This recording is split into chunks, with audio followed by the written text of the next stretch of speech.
We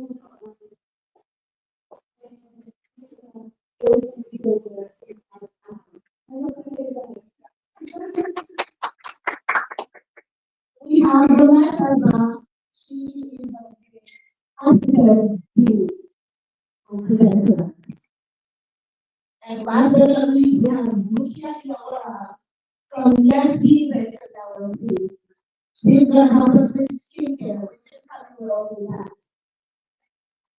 For the media, we have basic performance. We have different cultural performances.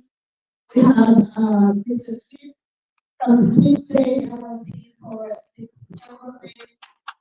And then we have our co-sponsor, which we're very grateful to have, Adig, Order Friendly County.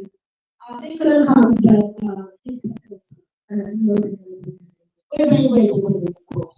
Thank you so much. Let's get started.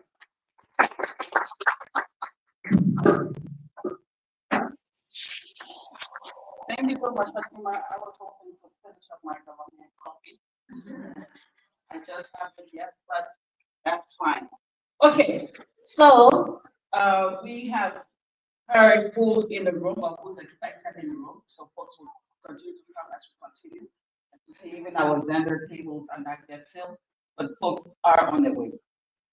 We will now move on to the next item. That is my statement. Let me see where I threw that. Okay.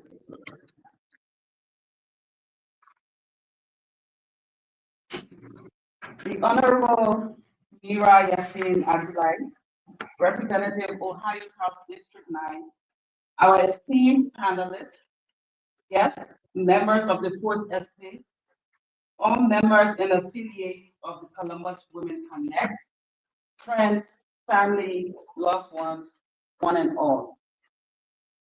I join my colleague in welcoming you to this occasion and sincerely say thank you for honoring our invitation. Special thanks to Representative Abdullah, who said yes in response to just a simple text message, followed by a formal letter, of course. To my business partner and sisters and sister, Yene Kesen, who drove all the way from Philadelphia to be here with us today. She drove through the night. Let's give her. At some point, I was like, oh, I was so busy, I didn't touch base with her, and then said, I wonder if she's coming, and she called this morning to say, I'm in your town. Thank you for coming to our town. And a big brother who is not here right now, but will be joining us, he just came in from Liberia while he was in the air, got appointed as the new chair of the board of directors of Liberia's Immigration Authority.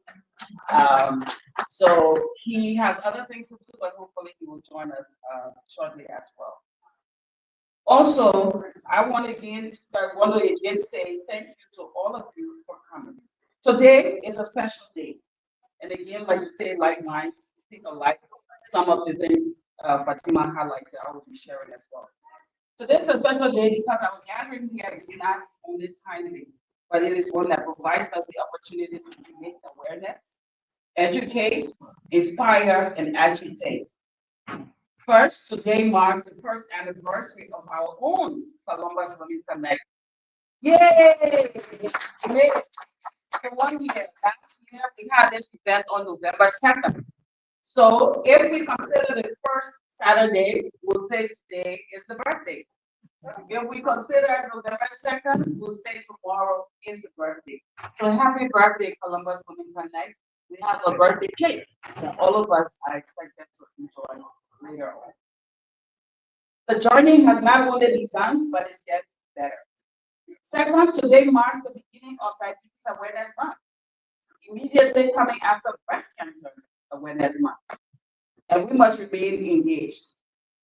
Third, yesterday, October 31st, marked the 25th anniversary of the United Nations Security Council Resolution 1325 on women, peace, and security. That is dear to our hearts because as a foundation, we work with two pillars, peace building and economic development, while we target them. It's a resolution that sets the global agenda and boundaries to ensure that women and girls in conflict and post-conflict situations receive protection, access to opportunities for increased and equal participation at all levels of decision making. The resolution calls for the prevention of violence against women and girls. Finally, the resolution calls for relief and recovery support. Are we protected? Not really. Do we have the needed resources and support to thrive or recover from our shocks? Maybe yes, maybe no. Are we involved in decision-making processes that affect our lives? Maybe yes, maybe no. Maybe we simply aren't aware of the opportunities we have. Whatever your answer, know that talking helps us discover our options for decision-making and action. Why? Because violence is happening all around us and before our very own eyes. According to Franklin County, Ohio's violence data brief, there were 12,927 reported cases of child abuse between 2020 and 2021. 1 year, over 12,000. The majority of which were said to be physical violence related. Homicides almost considered the 15th leading cause of death, spiking from 150 only in 2017 to 212 in 2021. Domestic violence was also reported at 5,261 in 2021. Recent data shows a jump in the numbers a little over 8,000 when it comes to domestic violence. Ladies and gentlemen, brothers and sisters, we have gathered today because many of us women and girls always seem to be in a war zone, whether or not there is the absence of a suspect. Many of us having struggled to be where we are still seem to be a long way from being free from the systemic vulnerabilities that limit our potential to be more productive citizens. We are here today not because we want to play victim, but because we know that we have issues. However, we also know that some of the answers to our problems lie with us. The solutions to tackling our issues lie with us. We know it, but most of us are in denial. Some of us know it, but we shy away from it. We are too afraid to take the risk. Most times we become too skeptical of other sisters and brothers who say to us, give me your hand and let us work together on our issues. And that's because we let fear take control of us. Today I say to you, move or be moved. Join us and let's chat. Let's chart a new course forward. Have we been trying? Yes. Are we tired? Yes. Are we suffering from burnout? Yes. Do we have others to lean on? Yes. Do we all have a purpose? Maybe. Are we all here for the same reason? I would say no. But whatever your plan for today is, remember that we stand on the shoulders of many of those, many before us who suffered in life with very little relief. And though many of us may not feel the same things, we are aware that every day a woman or a girl dies in silence or simply struggles to provide care for her family, her community, and country while smiling and pretending that all is well. We are here today because we are responsible for our own freedom. And to do so, we must unlearn what we know. We must listen and become wiser. We must be ready to take the risk by putting ourselves first too. Self-care and self-love are not facts. That's why we are glad to have Total also in the house who will help us love ourselves more and be healthy from inside out. I have come to learn that the more we love and care for ourselves as women, the better prepared we are to care for others, those we love and those that we are connected to. If you believe that talking about women's health, wealth, and well-being leads to opportunities for empowering others, strengthening families and communities, then I ask that you give our discussion today the very best. Participate freely, feel safe, and let's learn from one another, as that's how we become better versions of ourselves and create sustainable pathways for our sons and daughters who need us to lean on, no matter the challenges they face. Thank you.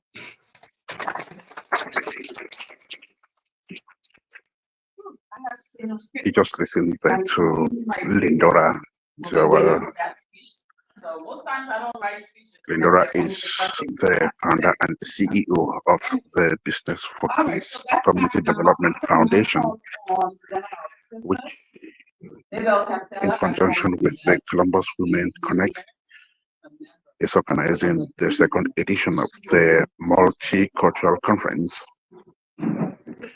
also co-sponsored by Alcohol, Drug, and Mental Health Board of Franklin County.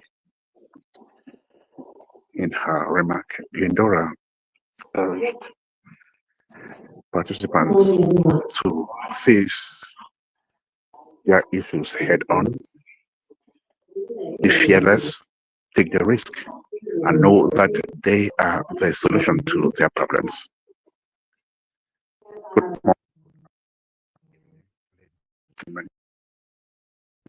Welcome to this second edition of the Multicultural Conference. Wherever you are watching us from every corner of the world, today is Saturday, the 1st of November 2024. We are at Ernest, Ohio, where the second edition of the Multicultural Conference for Women organized by the Columbus Women Connect has just begun. It is going to be a long day, and we are going to read out the program for you as it unfolds. We've just listened to the opening remark by the main organizer of this event, Dora Howard. We have the second speaker on the rostrum, most probably to introduce the next speaker. Let's listen to her.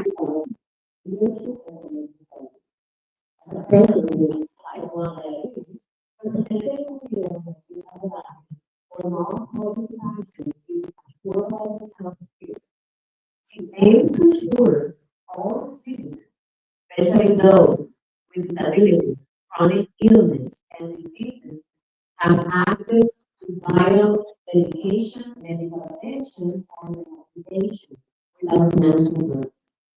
Other factors include equivalent education and community research, conjunction with affordable housing.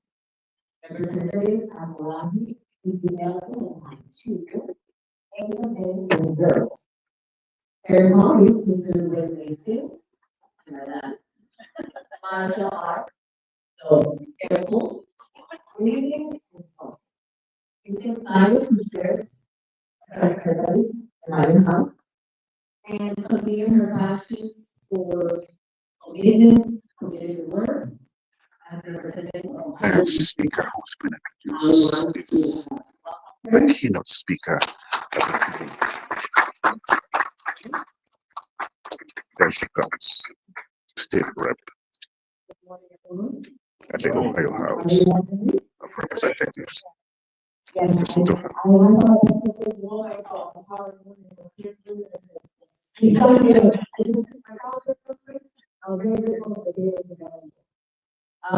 My name is Mary, and I'm glad to see all of you. I'm very excited to be here this morning. I am a state representative. If you guys don't know the state representative, I also sound that.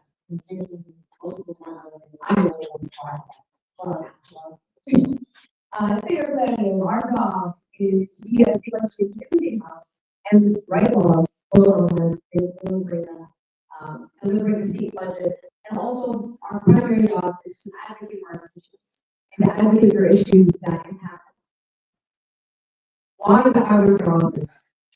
Last week all the time, especially with political climate today, especially being someone that has never been Massachusetts before. I've never seen almost no Massachusetts before. I was the first young elected to the White House. I was the youngest member at the time of the legislation. And the first one in the I ran because our communities do not have time to wait for leadership. We do not have time to be asking politely to be let in the door, or to be let to sit at the table. We need to demand to be at the table. Because we belong at the table. One of my favorite quotes is whether or not you care about politics cares about you. Whether or not you want to do politics, it is certainly going to be you. And so I ask myself, when is our time for us to speak up for our communities? To not allow others to speak for ourselves, for us, for our communities. Because we know we understand and know best. Why are we waiting for others to do that for us? When we see time and time again,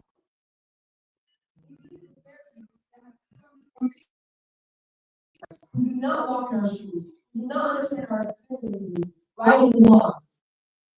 We have people writing laws about giving birth, well, never giving birth. We can't give birth. We have people writing laws about who look like us, who don't look like us. Harming our own communities. We know what's happening today to immigrants across the country, to Black people across the country, to women across the country. And it's not primarily by people who do not understand those experiences. We love empathy. So I ask us, when is our time to speak up for ourselves? We can't keep waiting for permission. Waiting for permission is what God is doing. And so I always tell when it comes to young people, they say, I'm not, I'm too young to do this. And what if I come into a room and they look at me and they say, who are you, what do you know, right? And that experience is far familiar than I would like for women as well, regardless of the age. When we look at it and we can look at it and say, what are your qualifications? What brought you to this table? What do you bring to the table, right? What do you bring to the table? I bring me to the table. Exactly. Full stop. I bring me to the table. You're gonna see what that looks like. Just wait. And so I didn't get here because it's open the door for me. I got here because I knocked until I knocked his roots. And I ran because our communities refused to stay invisible. And I ran because our mothers deserve rights not survival. And our fathers. I ran because our daughters and sons deserve big dreams, not small offices. And I ran because if we don't shape policy, policy shapes us. And yet this conference is about women's health, wealth, and mental well-being. And let's tell the truth, we carry family on our backs. We hold communities together with our bare hands. We build bridges across cultures, states, and neighborhoods, all while being underpaid, underestimated, and overstretched. Yet we stand, we rise, and show up every single time. Because women, especially women of color, we don't lose our lives for us. We are restored. And right now, in Ohio, across the country, women's health is very different. Mental health crises are rising while stigma and silence. Women of color and women of wealth are fighting to be heard, and political power is being forwarded instead of shared. And despite all that, they still underestimate us. Good, let them. No, we don't just want to get the table. We're building our own table. And that's what this book is about. We're building a table with room for every woman, for every person of color, and for everyone in our community. And I really love this quote right here, this motto. Empowered women equals happy families, equals united and prosperous communities, equals strong nation. When women are taken care of, the nation is taken care of, the world is taken care of. And what our community needs right now is speak into it. Courage, it's connection with our sisterhood, it's collective power. And courage is not soft courage, it's revolutionary courage. The kind that stays, the kind that ripples throughout history. And sisterhood, not platinum, rather sisterhood. We don't gatekeep, we don't compete. When one of us climbs, we throw the rope down, and we pull 10 more of us up the ladder. And collective power, owning our narrative, that is power. We build neighborhoods, we run schools, we feed communities. We're already political, there's just a little bit quiet. Not anymore. Our time is now. It's not only important that we do this, it is necessary that we do. I'm very proud of the women in this room. They have taken the lead. Honestly, all of them who get the lead. I've seen most of them in different rooms before. We don't lead from ego, we lead from love, we lead from justice, and lived experiences. And that terrifies the interesting. That terrifies us. So we know it's not easy. That's why it requires courage. So I want to welcome it today to, like our sister before said, protect our mental health. We can't look at it up. And to raise our voices no matter how scary it is, with emotions. And to keep fighting, not just for reputation, but for transformation. And to show up loudly, consistently, and unapologetically. And remember that our solidarity is our superpower. There is no way that I could be standing here today or standing in the same house, in the same place on the way you're there. There's no way I could be standing there without the power of my community behind me. Without the power of my sister behind me. Like you guys heard, I have 8 sisters. Right. So I know the power of the sister. I'll tell you that. You're the first not going to see it. Because there is no way we are moving far without one another. Without interlocking arms with one another. One of my favorite sayings is you can't hope to use a fight with a finger, hope at the system. We have to move like a fist. Each one of us is a finger. Now, one finger is not powerful, but a fist is very powerful. That's when we all work together. We're a fist. We are the daughters of resilience, mothers of movement, and building of tomorrow. Again, we will not bend, we will not shrink, we will not set aside, we will rise, we will organize, and we will lead, and we will win. Because our future depends on it. Our children's future depends on it. This country's future depends on it. Anyway, the world's future depends on it. I'm not going to be trying to, you know. So again, I thank you all for having me here today, for allowing me to be in this space. And thank you to all of you for leading and serving, even if I'm not accountable. So thank you all for leading and for showing up for our communities because we need it now more than ever. So power on, peace, power, and love to every single one of you. Let's continue to work. Let's continue to work together.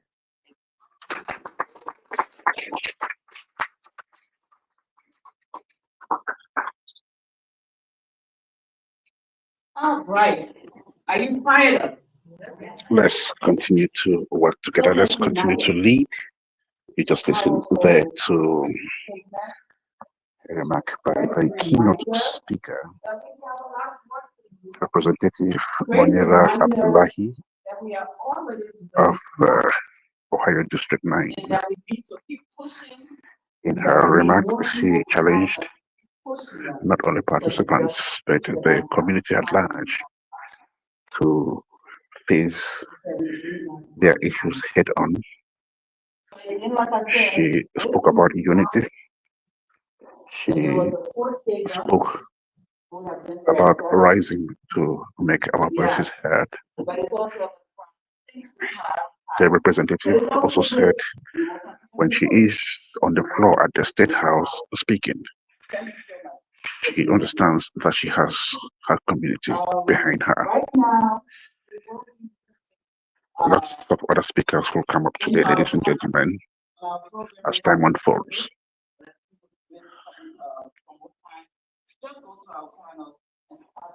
There are going to be panel discussions. The first will be moderated by the one who is at the rostrum herself, Lindora. And the panel discussion will be discussing health, culture, family wellness, what issues exist, and how we are coping. I do understand that the panel will have medical practitioners on it, including Dr. M. Buhari Muhammad. He is the Chief Executive Officer of the Heart of Ohio Family Health Center. Dr. Edmond Folefak is an oncologist. He will also be taking part in that panel. Then Mata Tar, Chief Executive Officer of Beyond Health Care and Education, LLC. So we're definitely moving to the workshop phase of this conference. And we'll have our sister from our And from our understanding, the panel will be discussing how it will definitely be a two-way flow of information where participants will have questions for the panelists after perhaps their presentation.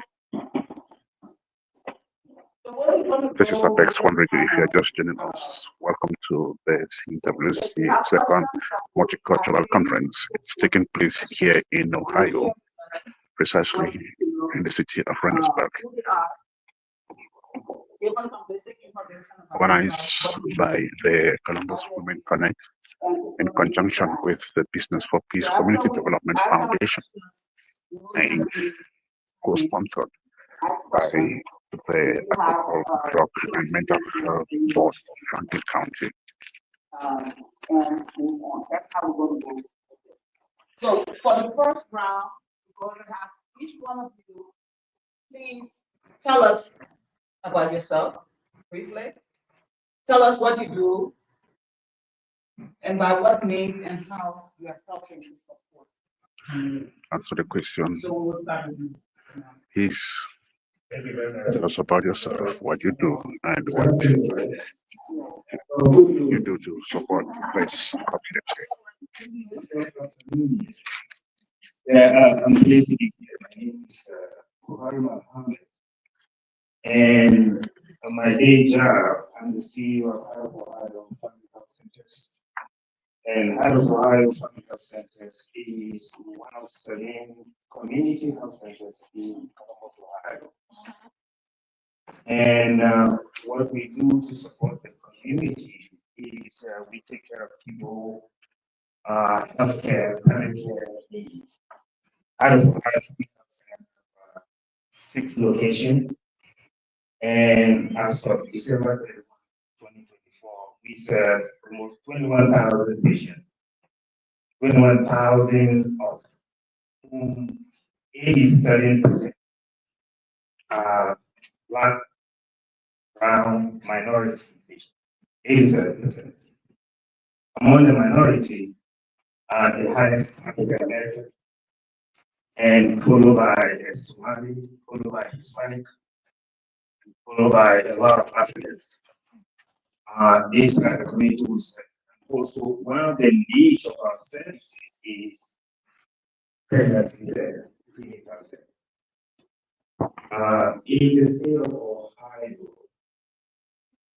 many of the areas, 61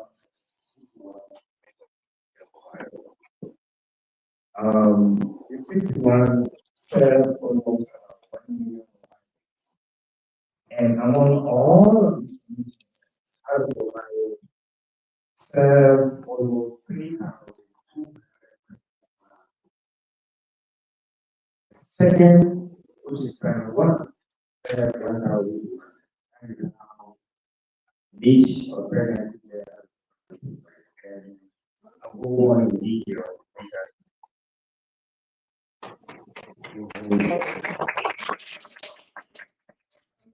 So, Dr. Marcel said it has a good opportunity.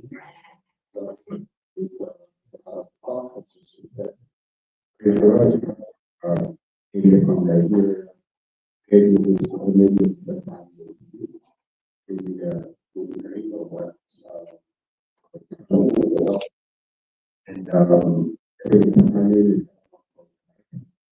medical health and I also professor I direct the training program for medical approaches and their need. Those people who are finished with just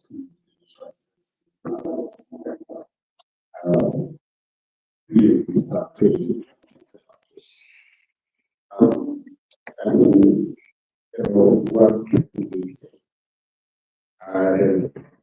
And what we say is all the school, which is water everywhere from today, same by the ancient money. And with a big institution like Yes, cancer centers in the country. You're there, you see how many people are served, but you can count on one hand, right, how many people that look like me or you are there as doctors. And you look at number of patients with cancer and a number of patients with even other medical diseases who needs help. And you find out what percentage of those patients who are Black and brown can actually get help or get medical attention at an elite institution like OSU.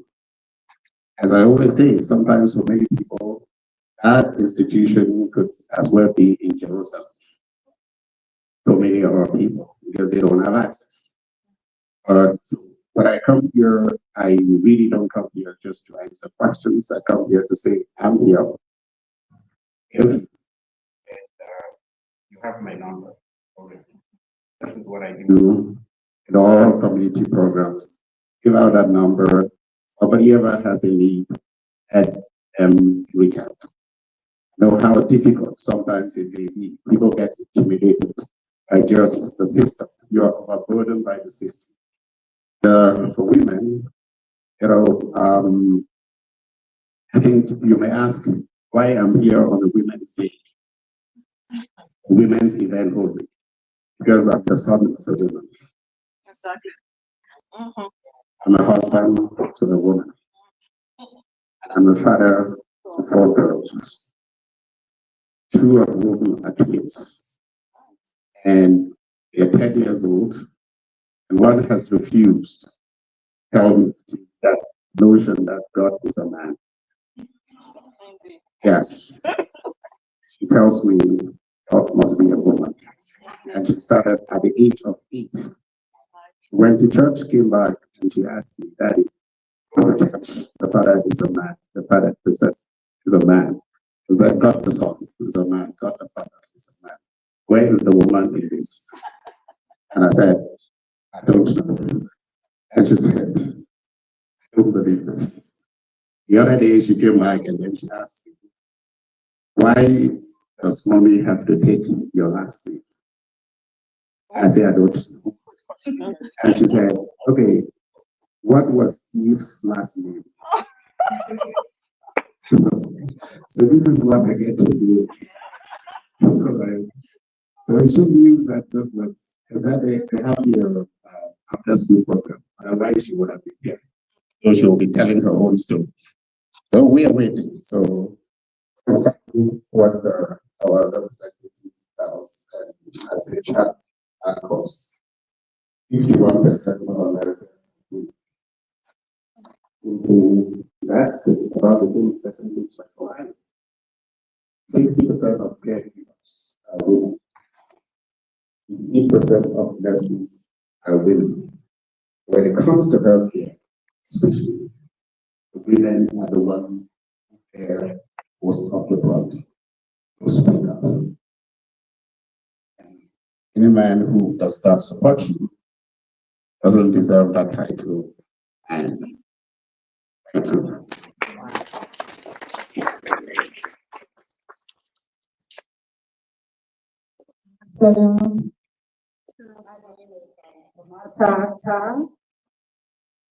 I am a mother to 5 beautiful kids. I'm a widow. My husband last October. I am an educator. I am a registered nurse, and I am a business owner. I am the owner of Beyond Healthcare and Education. I started this agency along with my new husband in 2015. I have been married in the United States for 22 years. And what I love is a humble beginning. I feel to stay in nursing assistance. So in 2015, we established Beyond Healthcare and Education. What was beyond the healthcare? It's a humble beginning. The caregivers, like our honorable representative out here. I am the oldest of 9 kids. Being brought up culturally, being the oldest, I am the mother. Being the mother, I am that loving caregiver. So when I make my journey out here in America, I started as a lesbian, and I continue to make that impact on healthcare. So I do the teaching at one time. Another time I'm in the office running my entire home health agency. And then as of 2016, I was opportune to teach at a nursing college, Adig College of Nursing. Since then, I have been nursing. I have taught on earth. And I also been a instructor at the American Institute of Care. So these journeys, I have seen a lot of people who started as a nursing assistant, and I've seen these guys now who are registered nurses. I've seen them who are non-nurse practitioners. There's nothing most powerful than giving somebody start or early start in care. So I just want to say, this is me, just what I do every day. I want to talk. I love to educate. And I love to see people who just started as housekeeper making their way through being a home care. The healthcare profession is so diverse. Or who are those that make the most impact in care? One of the guys are out here, you can in the room to see the patient for 15 minutes.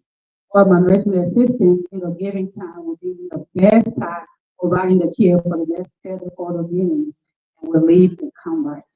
I am so humble. Pick all of you doctors out here. You guys lead the way. We'll call you guys and we'll give all of those added times and symptoms. So we know that hey, this patient have hypertension. But I cannot be calling my doctor out and say, patient has hypertension. What's the blood pressure? So that humble step has brought me to where I am today. I just want to say, all women, we have it, we lead, we care, we show the care everything we do, the basic step. But if we come to call our doctors, we still have to be humble. We are humble to have representatives around here. The representatives are humble to know that there are men that can lead them and are working together. Thank you guys for being here.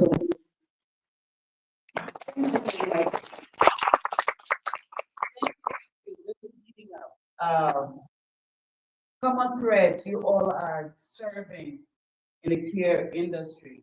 You've highlighted the importance of us being involved, being at the table. I've heard, well, those who are doing things at the high level, they don't look like us. They don't look like me. Yet, we are trying, all of you are trying in your weak way to reach out to those that look like you, us. And so those of us that are in this room today, we are fortunate to be here with them to hear about their experiences. Now, this panel, we want to focus on culture, family, and wellness. When we talk about that, could you please share what's the connection? Why is culture important to talk about in the medical field? Are there challenges? Why is it important? Why should we talk about it? Why should we talk about the family as a core when we're talking about health? Wellness. Why is it important? What's the connection between these three? Please share. So, I guess that's the purpose. Because it's well, culture as the same people define this culture. But culture is a different state. If you really want to define it, it happens that sometimes we take a lot of reading and Okay. can you people hear me? Yes. So there people tend to treat this word culture with kids' gloves. And especially when it comes to brown and black. Yeah. and narrow your definition of culture to be your food, your dressings, blah, blah, and so on and so forth. And sometimes we internalize this. That's not true. You got to look at culture with a very, very broad scope, how people live their lives. And that's really exactly what you can define culture. And to that end, how people live their life also give them perspective as to how they interact and it affects their health, wellness, and how they view disease. There are goods and bads about it. In Africa, for instance, what we talk about duties, we talk about responsibilities. In America, they talk about individual rights, individual, so, uh, and so such that, when somebody is sick in the African context, what happens is it's the whole family that is sick. It's the whole community that is sick. And so people tend to come and go and take responsibility. And even when it comes to decision making, I treat cancers. One of the most dangerous diseases, if not the most known to man. And when it strikes, it terrorizes everybody. And it doesn't really affect the physical, it affects the mind. And sometimes people take it like the bad part of it for our culture is that people still think about it like, oh, this is stigma, the people get stigmatized. That is the part I really want us to put aside. People don't do things to invite cancer on them. Yes, and there's certain things that we can do to be able to decrease our chances of getting cancer. Yes, you can get screened, you can get, you can do the things that you need to do. You can eat well, exercise, you can, get your necessary vaccines and things like that. But you can do all of this, yet cancer will come. But when it comes, it's not an evil spirit that, misled you with the disease. It's not because you caused them, or maybe it's not because it's something that you were bewitched. Now, it is natural science. And please, when that happens, let us take a look at that and say to ourselves, how then do we tackle this disease? And that is where really a good part of it is to people like us. But then the thing that really keeps us going, which is really the good part of it, is you should actually look at this and give that support. We know that people within the community, when they look at the patient and they're supportive of the patient and they care for the patient, it's not only, it's also healing in itself. More ways that medicines can do. So that is really the path that I see. But the other point I should mention, especially when it comes to cancer care, is like end of life plan. When you come in, or maybe even when you come, as I talk about duties and responsibilities and here individual rights, also from the ethics of the profession. Somebody would come and then the doctors are asking you the questions, for instance, about your family history and all whatnot. We're not asking you that just because we want to, we just want to pry, into your personal business. Some of these are genetic diseases. And once we know, they're then able to actually formulate a screening program, not only for you, but for your family. So this is very important that we should actually understand this.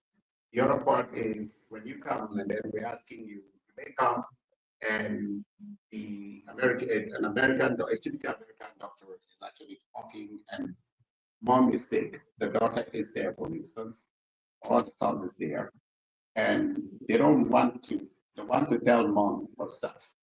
But by our culture, we don't want that. We're asking you to tell us, the family. But the ethics of the profession here don't allow the American doctor to tell you without taking permission from mom or dad. Because again, here is about individual rights. But for us, it's about duties and obligation.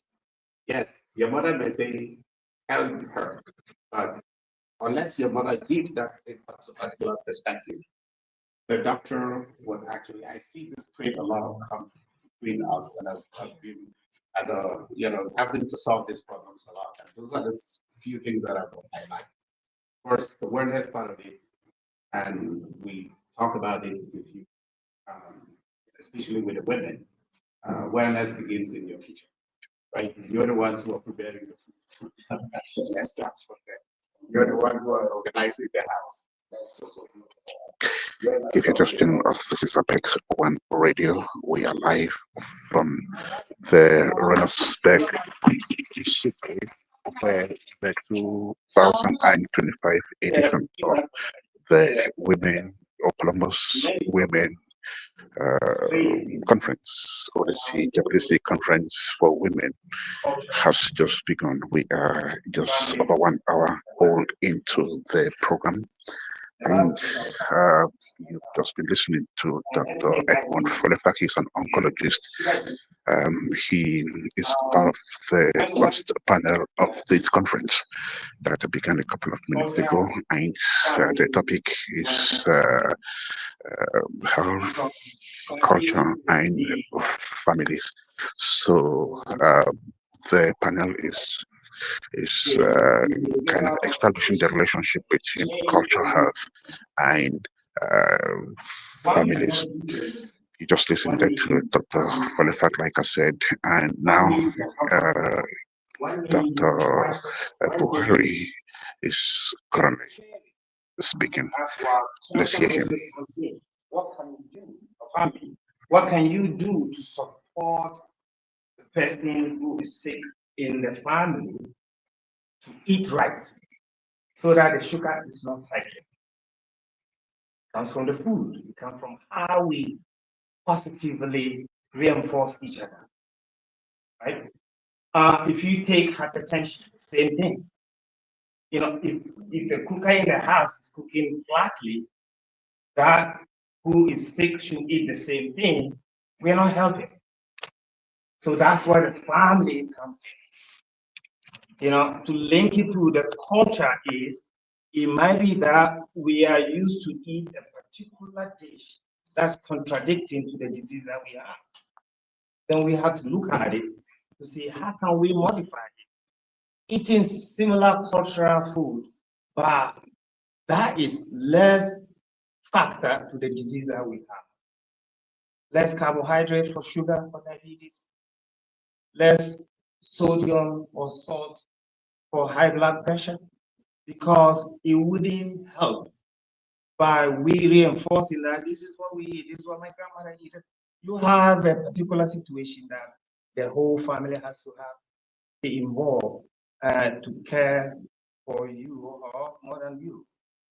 Mental health is the one that has a strong relationship with family bonding and cultural norms.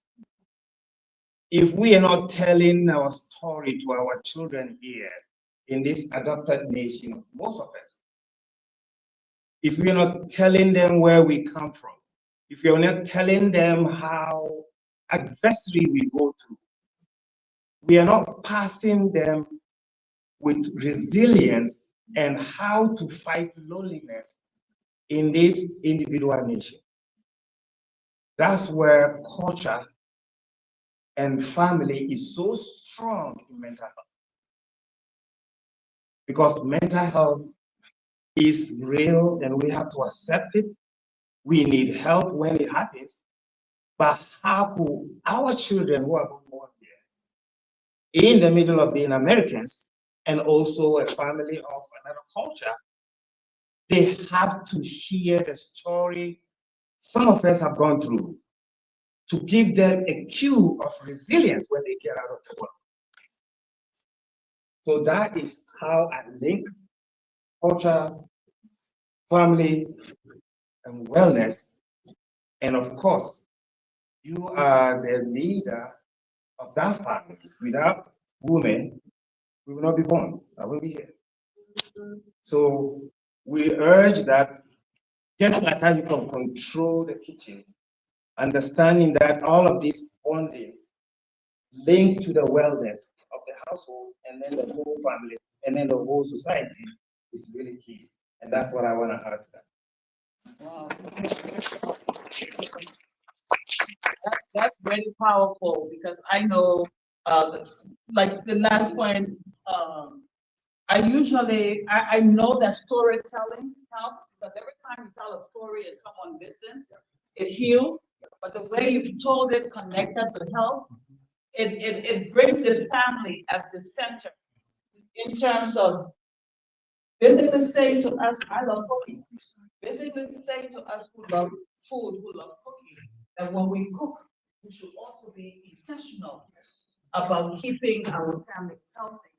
Because whatever we do in our kitchen, whatever we do in our home, affects our mindset, affects the way we are seen out there. Wow. All right, Mama, it's getting hot in here. Oh, all right. So, culture. We come from a very uh, diversity is what we are looking at out here. However, for every home, it's different. I could get in my house and I'm cooking my favorite traditional meal. While I could visit honorable representative out here and I'm eating but I've tasted everything. It's Some Marcel. it's not the side. The rice is cooked differently. Oh. You know, yeah. Yes, there you go. You know, so they have that basmati rice that is all different. So we are all just preparing. It's not your off. It's No, not basmati. basmati rice is cooked in very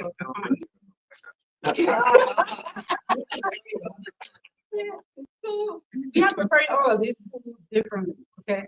I have with my 5 kids, I have always cooked what we have been told to cook on that. So I'm cooking my Liberian dishes out there, and then we are eating it. But what I have really come to realize out here is I'm teaching healthy diet through my cooking. I know exactly what I'm cooking. I'm looking at those oil to see which one is so high in cholesterol. So I'm trying to prevent the hyperlipidemia and have blood pressure. And I'm also watching, okay, grandfather had diabetes. My dad been having diabetes for about 30 years now. And when I had my last born, I had gestational diabetes. So I know there is a tendency that gradually I'm leading that direction, but I'm still watching with calories. So the cultural based aspect, I'm targeting it at home, but then I'm still noticing that the kids are wanting that beautiful McDonald's. Every time you pass out there, you get McDonald's. Okay, so we coming from the cultural home, you still have your older sister, you have your dad visiting, you have auntie visiting, so they are taking advantage of this stuff. Grandpa, can I have McDonald's? And not only are they pricey, but they are coming with the big cheeseburger and they have everything on it. So I try to target that, okay, I'm doing this, but sometimes we all know it gets a little frustrating. This, and you can't tell sister, say, hey, big sister, you can't give this, because it's too much. So all we can do out here as parents is to continue to cook. But cook that food, I think if we are targeting that aspect, we are going to make sure those meals are boiled and they are grilled instead of us frying. Okay, so do those things like we are watching to see how much carbohydrate. Not for me personally, at my house, if I bring juice in the house, it's a treat. Okay, because I know the schools are doing their thing when the kids get out there, they are eating what they have to eat. And then, well, another thing that we talk about and that I talk about here is the mental health. That is very, very wrong for the African culture. When we notice that somebody has, let's say, autistic child, instead of them seeking help, everybody seems so hard because nobody wants to be laughed at. Oh, that person child has this person has that. So creating this awareness like, hey, you are not the only person that has it. Your child is not the only person that has a mental breakdown or like autistic or having behavior. Just having that awareness, but then like it's okay to seek help. It's okay to have this child medicated if there is need. I think it's where we really need it. We don't buy illness, we don't fall for it, but they do come. But if we are living here or even living anywhere around the world, and there's diseases there, there's mental health situation there. Let's not take it like it's a taboo. Let's not say, oh, it's a witchcraft activity. Because mental health can be in different forms. We have the Alzheimer's disease, everything hits you. Grandma does not have a witch. She's having kinds of Alzheimer's. She's living out here alone, but probably it's just part of the mental, the aging process, but she don't have a lot of information. So, where I am with culture, one of the help is available. Let's keep the help available and go get it, mother. Let's look at our children. Are they overweight? Are we doing just too much? That they are not eating, maybe they're going through the anorexic situation. That, oh, she's so impressed, I eat this, I'm going to get fat. No. And lastly, what I have implemented for my family out here is twice a week, let's go to the gym. So the 14-year-old have been registered now to Planet Fitness, and he loves to go out there. And I take care of the dog outside, he wants to walk the whole block. Because you can see that stuff in there. Miss Lady, 8 years old, I have put her into the gymnastics just because I think she can go out there and burn out the calories. So there's really we can do that. We can take our 30 minutes walk. I know it's difficult. One thing we always do too is when we get to work, I mean, the parking lot is so large, but we want to park to the handicap parking. I just want to walk to the, just take that little walk, park far up and walk in the building and get to your office. If it is lunchtime, get out, go down that stairs one or twice, burn out the calories.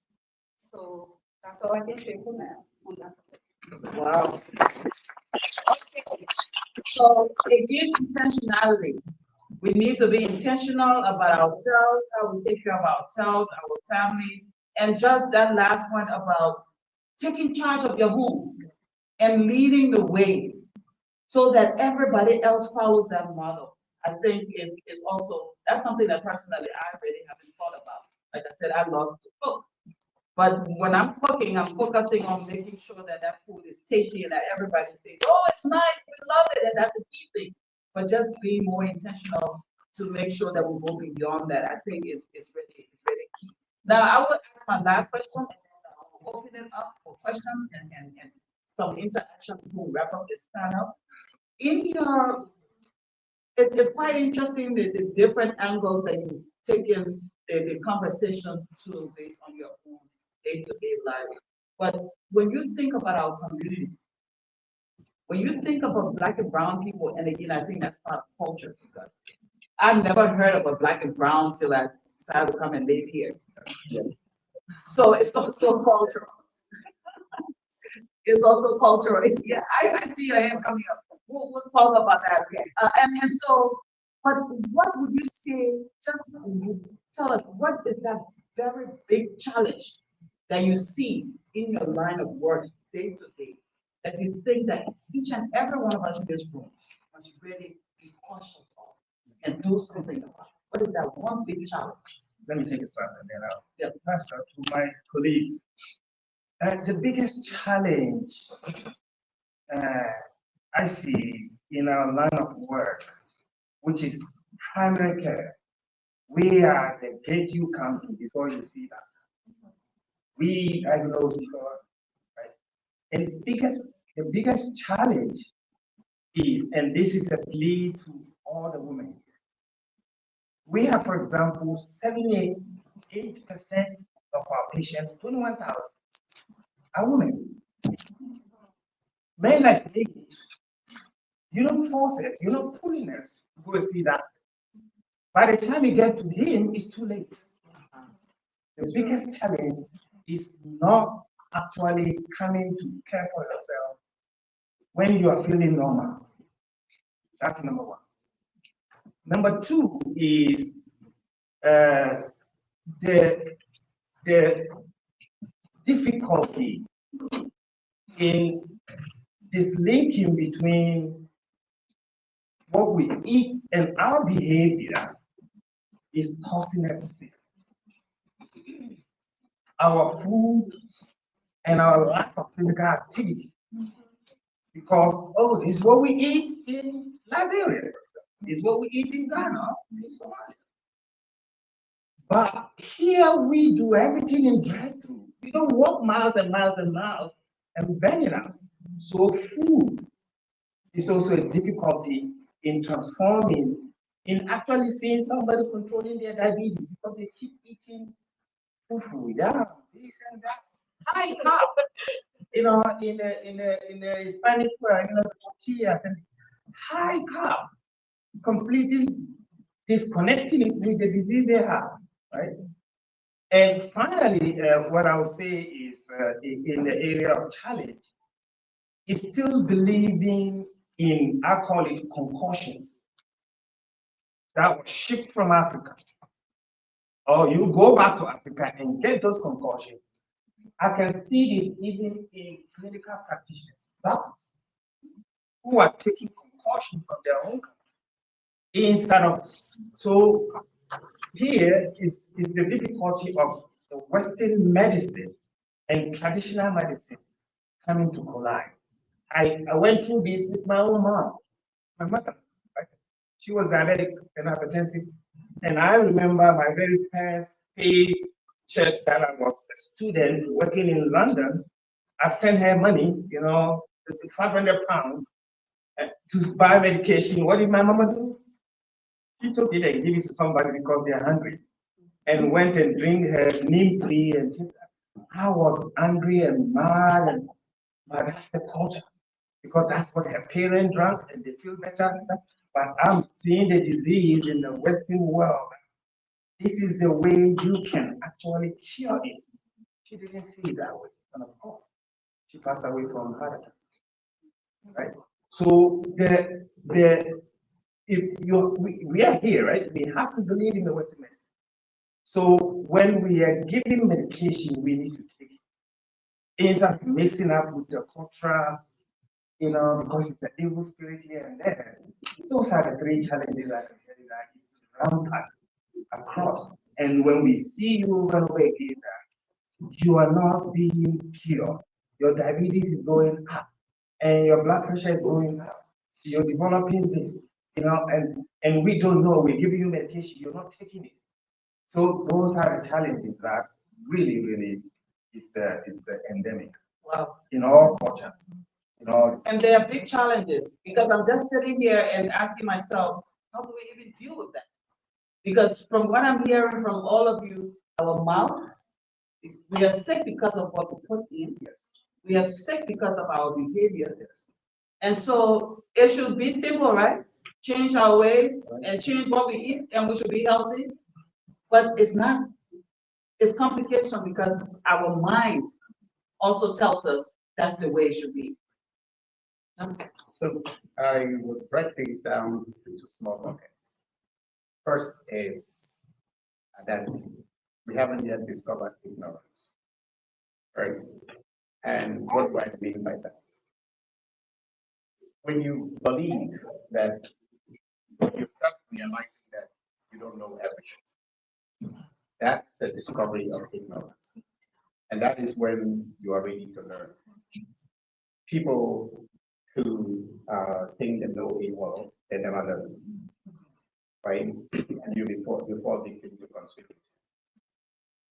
Now, the biggest revolution in the world was the discovery of ignorance. It was upon time back in the days, everybody believed that if you had a problem, you go and ask somebody who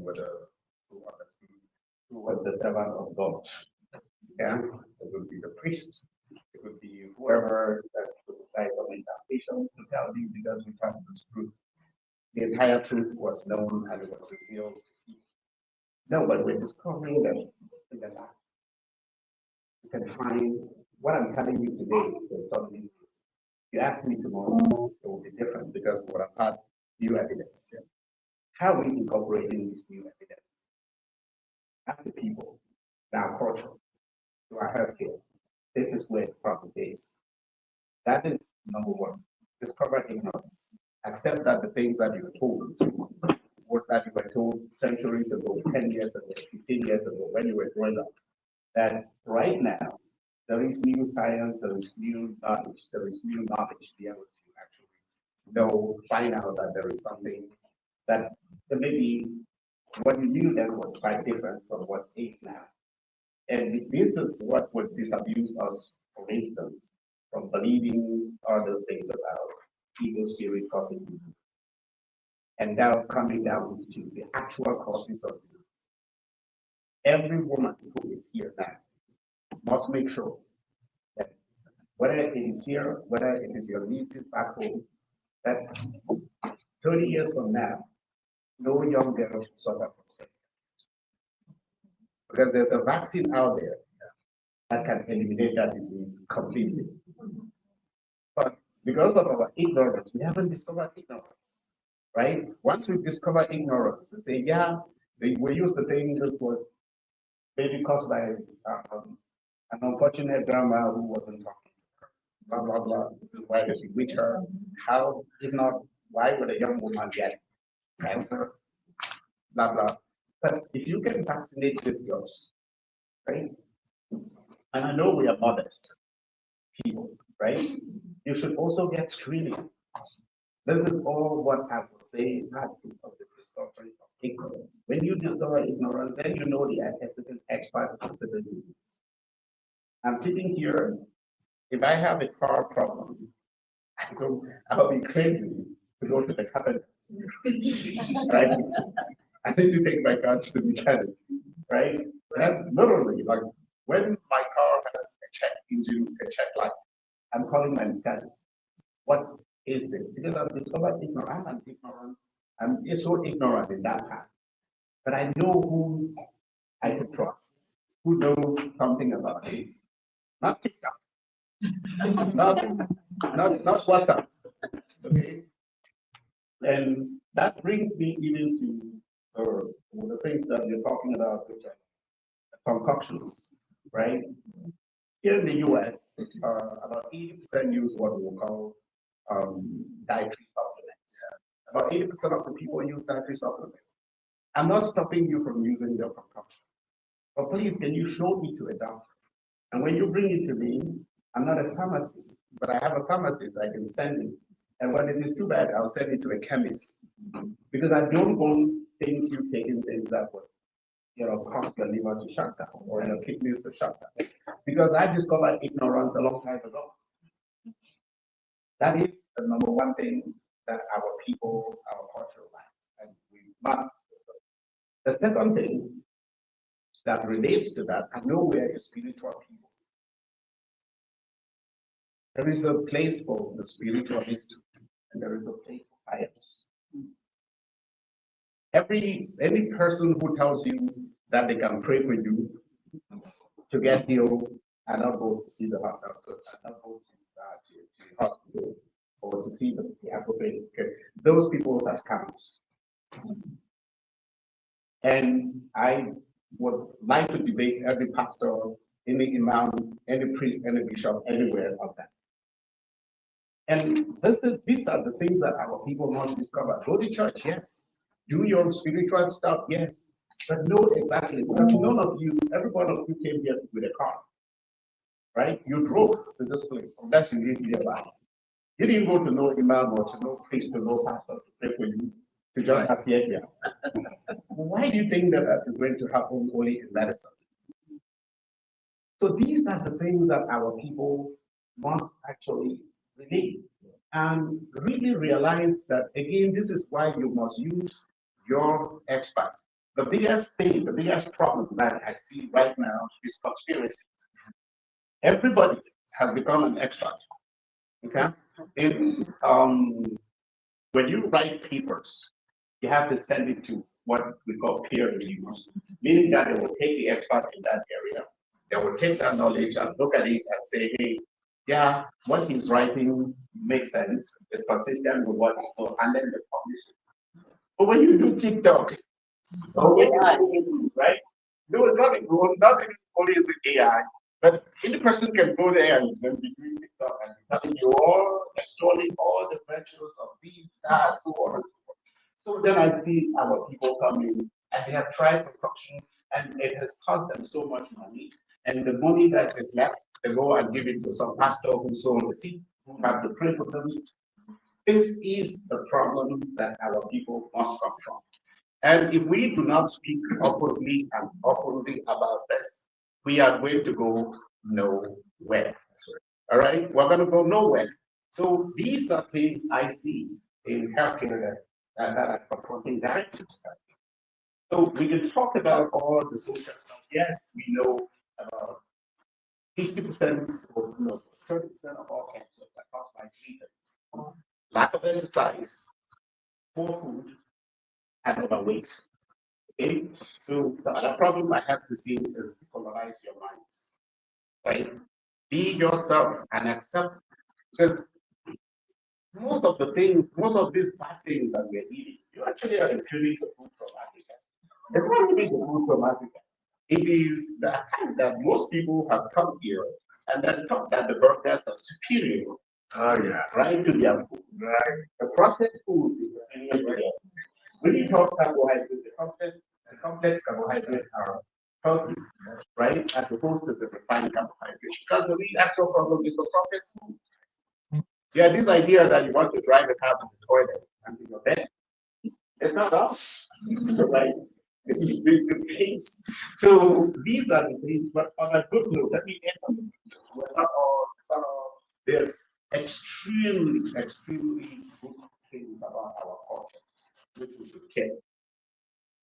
That togetherness, that living as a, that communal living, it has its weight in gold. Okay, whether it is in mental health, whether it's everything else, and so on and so forth. We now understand that even that itself is actually also making reactivating the youth routine, so that the people who actually live in communal living and as a group, they look younger.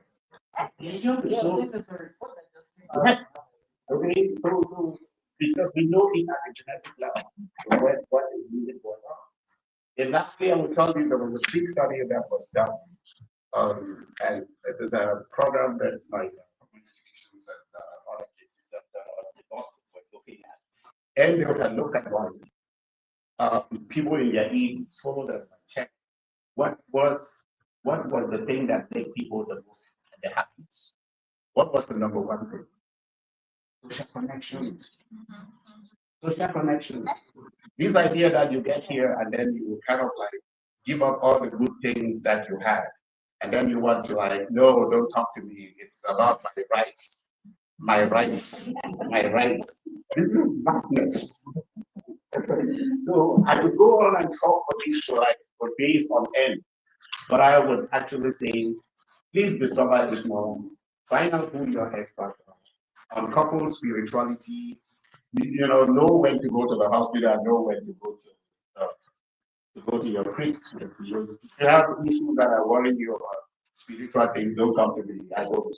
But if they are healthcare things, know where to go to. And then please don't only, there's a whole branch of medicine that is called social medicine that has to do with all of these things. How well do you sleep? Please stop chasing money and spend some time to sleep. Spend some time with family. When the kids come home, they should meet you home. They should meet you home. Because those diabetes, the epidemic of diabetes that you mentioned, or obesity, it starts right from elementary school, from kindergarten. Starts from kindergarten. What is on your tax plate? Spend that time, the time that you spend with the family and the answer, you are the quarterback of the family in everything, health and wellness. So spend that time. Don't look at the money. The money, the worth is actually in making those people live healthy lives, and you will live longer. Thanks. Thank you so much.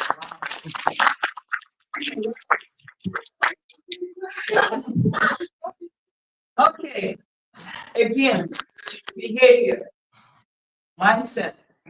So we need to do a lot around that. Okay, well, we'll end with you. Kamala. Yeah, the doctors are taking all of my knowledge. Anyway, I'm still here. So, we have talked about a lot of things. Question,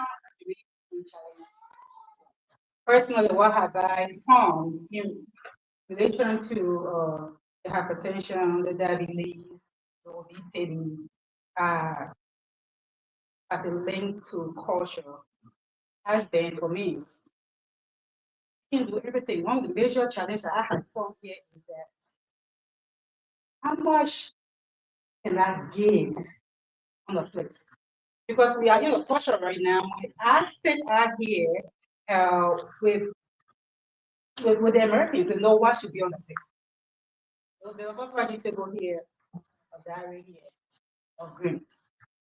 But the culture that we pour into is one big bowl of rice. It's not kind of a vegetable to be cassava, potato green, or even the jollof. So how much can we, as people from our culture, different culture, I mean, don't know how to measure, how much portion can I give that is going to be enough for my daughter? That has been the major challenge. And then I go back in 2016 when I had a gestational diabetes, right? So my doctor called me and said, Kamara, you've been my gynecologist for long. He said to me, you have gestational diabetes, I'm going to be sending you to the nutritionist. I said, okay. So she called me. Yeah, they're talking. She said, okay, I'm about to give you what you need to eat. I said, okay. You don't have a cup of green beans, one slice of one slice of bread. She said something about some protein, but after I have lost everything. So I said, okay. I said, I'm not saying you're giving me the diet, right? I said, but what's the African menu? Because I don't eat green beans like that. I don't eat a slice of, I don't know whether I have a slice of wheat bread or real bread. Okay. So the major challenge out here for this population in here is how much can we have on our plate that will not, impact the health. And when you're talking about diabetes, I know we beat on this guy for long. When I had to prick my finger every day for the 4 months, I had that gestational diabetes. I'm thinking like, oh my God, I started feeling so sorry for my patients I had. And then the mental aspect of that kicking, I became very defiant. Yeah. I'm not a big person, but every time I went out, I was looking for the vending machine. So when we are trying to talk and target some of these diseases, I think we have to really target the behavioral part of it. Sometimes you say, I'm going to go on a diet, but that's when everything tastes so sweet. That's when the craving for different food that you haven't had. So when you ask about challenge, that is a challenge that I see that really understood me. That is a challenge that people that have talked to, have had that challenge. It's a mental thing now that I used to drink 2 bottles of water. Now I really want my extra. Of course, I was just the diet coke, and then it's not going here and there. So for our medical doctors who are teaching, who are associating with other people, I really want you guys to sit there and really come up with a little bit of an African menu or the menu that can really portion control kind of thing. Because we got the exercise one down, but we have the mental part of it that every time they say, just need to eat this, and they agree. So like, yeah, what about that? That glazed donut, and other stuff. So it's the portion control part of that challenge that I'm having, and I think most of us are having. How much can we really eat? I think we are not just eating green beans and pork and a little bit of a bread out here. So that is the challenge that I can give you just 1 minute. 1 minute. There is something that may be coming. I'm actually working with a group out of California, developing some apps, to solve some of these vexing problems, where you will be able to get your patient, get all their data sent to you and analyze fashion, so you can get all of that, not just the blood sugar, not just the blood pressure when it's coming, but how is their blood pressure at home throughout. The same thing with the blood sugar and things like that. And there's one of those apps that they're working on, they're just perfecting in a smoothie lunch. You scan the food, your dish, and it tells you everything that is in the food. Yes. Yeah. So African food? Yeah. You know, if I talk to my friends that they were doing, as we're doing they were just testing it out. So I sent it to one of my friends as a testing because they were testing it out. And he went to Candice and we will give you more information. Candice will give you more information. And it's like, no, this cannot be true. Let me get my whole of Africa expert and get the information. Yes, because it's been a problem that I identified a long time ago. But sometimes don't overcomplicate stuff, right? In terms of how much to be. Thousands of years ago, the Ascent community, and then they are like also, and this is replicated by what we call the blue zones. They have this one single, you eat only 80% of what is made of food. Okay? You don't eat until you're full. You have to be so intentional, so deliberate. Remembering that when you are full, that is not synonymous to when you have enough energy, right? In America, we already overheat, all of us. So think just from that perspective. They need strength. Yeah. So I would. Thank you very much. As as you were sharing about what we should eat, I think Singapore has done a very good job on that. They're teaching in schools what people should eat. They have a whole system around food. And so there are a lot of lessons also to learn from elsewhere, but it challenges our minds. Hey, my great grandfathers did this, or others did this here, and nothing really happened. Anyway, it is time to open it up to you. Let's first give them a big hand.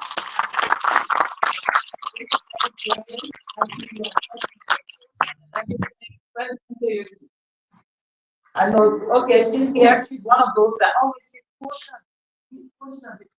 Always eating little, and we say, we joke and say she eats, little by little. Every day she eats, yeah, like a bird, exactly. But yes, we look at her and always say, but you always look young. So we're always asking her what's the secret. But just listening to this today, I'm thinking about her. I'm like, I got that cold. Okay, we'll hear from you, Famara, Fatima.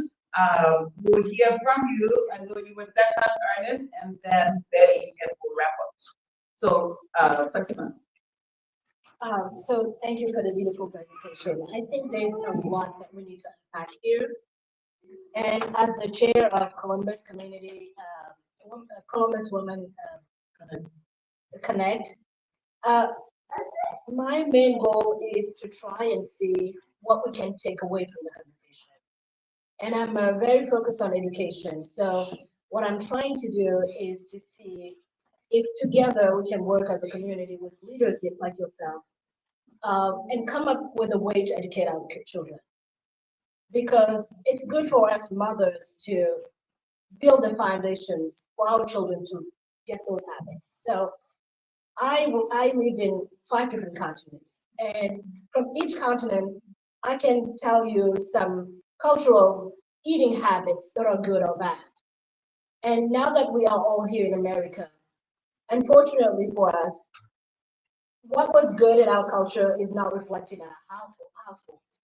Our children are very attracted by processed food, which we all know is not good. So how do we get to not only establish those good habits in our households, but also educate our children to actually grow up with that and pass it on to the next generation?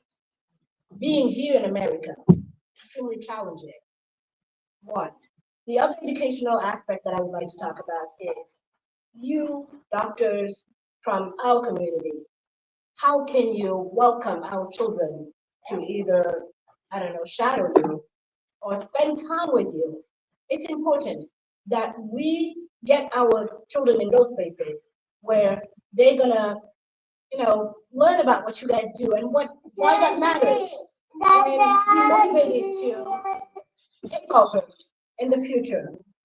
So those are things that I want to be our takeaways. Once we're done with the panel, we go through a lot of different platforms to educate ourselves and end up just with those pieces of information that we take for ourselves. But how do we make it bigger? How do we come up with a platform to educate people, our children? My biggest wealth is my children and their education. I don't care about another career, it's secondary. In my household, I try to educate finance, to give financial literacy to my children, how to deal with finance at an early age. From those cultures that I've been part of, for example, I was born in Canada. I've spent a lot of time in Canada. We're not allowed to have sugar or candy in the schools. I was shocked when I came here and see teachers rewarding my kids with candy. What? Who allowed them to give candy to my children? The government is working against us because FDA is approving everything. Shelf life, all those products they put in our foods to extend shelf life are actually killing us. How do we go back and teach our kids to eat wholesome food? How do we do that? Chips, Takis are killing our kids. We don't address that. They have access everywhere. They feel like they're left out when they eat it. In Canada, you see a child, you'll see them with a Ziploc with celery and carrots. That's what we eat as snacks. How do we work against this establishment that makes us all sick and take the good from our culture and educate our children so we grow healthy and our grandkids are going to be healthy? Let's work on that. Thank you very much. Is that okay? And then you can just respond so we wrap up because it's already 1. Okay, so we will hear from you. Hi, yes. I'm Pamela Page, and I am from Ohio. I think I'm in the minority here, but that's fine. And this is just wonderful. I don't know how this came across my phone, but whatever. I am a program officer with the state of Ohio for the Commission on Volunteer Service. But I have a nonprofit. I have a nonprofit because I met an African person who owns Flavor 91 in Whitehall, and he said, "What are you doing besides working in the 16 hours if you're not?" He said, "There are people in India that are picking up food and mixing it with oil and selling it with sand for fuel. You say you're American and you're waiting for money to come to you." He's like, we come over here as immigrants and we get something, anything, humble beginnings, and then we take those hours that are our own. So do you own a taxi? Like, nobody I know wants to own a taxi. But to get to the point here, from a cultural perspective, no matter what culture that you have, it's always got to come back to you as a human have power. No matter how much money you make and no matter how much education you have. And that has to be taught. What's wrong in America, and I have argued till dawn with somebody from Nigeria. He said, "I came here with $15. I said, "But you knew your tribe, you knew your family, you knew your culture. You came here whole." African Americans, for a large part, 200 years ago, have a scrambled core. We have a combined enemy. Something is working against us, something invisible. People eat in America because the food is now made to make you want to. I used to not want to speak because I am target. I am the target audience. I have some of those things that you mentioned, and I'm struggling because I also have a mind. But it is a war. When you go outside of your door, every holiday and every month has a reason why we're eating what we're eating. African Americans have a slave past, and there's foods that we had to eat. People in the Caribbean, everybody in the West ate what you had to eat when you were poor, and it was poor. But now it's not eating poor things that are natural. Blue zones don't have Snickers and Oreos. Okay, blue zones are people who are walking, sweating. I just went to the doctor this week, and the lady said, the number one thing that kills people? Inactivity. Inactivity. People work 30 years on a job in America and retire and go home, and because they've only been in a seated position for 30 years, they're dead in 2. So I just want to stand up here and say, Holy Rooted is my small nonprofit, and I have an intersection of faith, wellness, and culture, especially for Native African Americans, because We don't have a consistent holistic past. We have a traumatized past. And we are eating to deal with the trauma that we don't talk about. The food, the salt, and the candy is making us eating at midnight only. That is a needle to our emotions. We're trying to calm down what we don't say, which is we have a challenge here, we're not appreciated here, we don't have a voice here, we have a force here against us, and no one talks about it enough. And then racism affected the genders differently. I would love to hear from our Latino friends or any other diversity as well. This colonized world affected the genders differently. What it did to men, one thing. What it did to women, another. And we need to have these spaces with these kind of people, and our kids need to be up here seeing people who come across all of this. Because I'll say this, I'll sit down.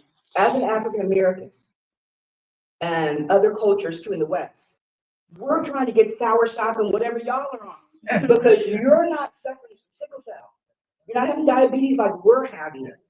America itself and the commercialization and making non-people in this room rich is what we're fighting. And you know, that's dangerous talk outside these doors. Got to bring God into it, because he says we're all equal and he wants us to have. Thank you so much. My name is Ernest. Wonderful panel, mind-blowing discussion. So I want to take us back to culture. Culture is very, very strong, like you mentioned. She said she grew up culturally. You are putting on an attire that tells me you are someone who takes your culture seriously. You really come from a part of Cameroon that is so attached to its culture. I come from Cameroon as well. So I am a journalist and I've interviewed a wide variety of people over the years. And in one of my conversations with a guest, he was a medical anthropologist. So in one of our conversations, we brought this topic on, and he was vehemently against the fact that the Western world should criticize what we eat. And according to him, that is our culture. People have grown into their 90s eating fufu.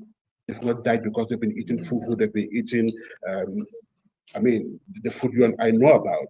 And so he saw no reason why Western civilization should infringe on our culture. Okay, that aside, I do understand that some cultural practices are a default to good health. For instance, I know that East Africans are good at walking. It goes beyond physical fitness. I see it as a cultural thing. If you go to the park, the people you're seeing are people from East Africa, so Somalis, Kenyans, and that is helping them, to keep them fit, keeping them healthy. But it's a cultural thing. I don't think doctors, you brought Kenyans together and told them that start walking to be healthy. No, it's a cultural thing. But my question is this: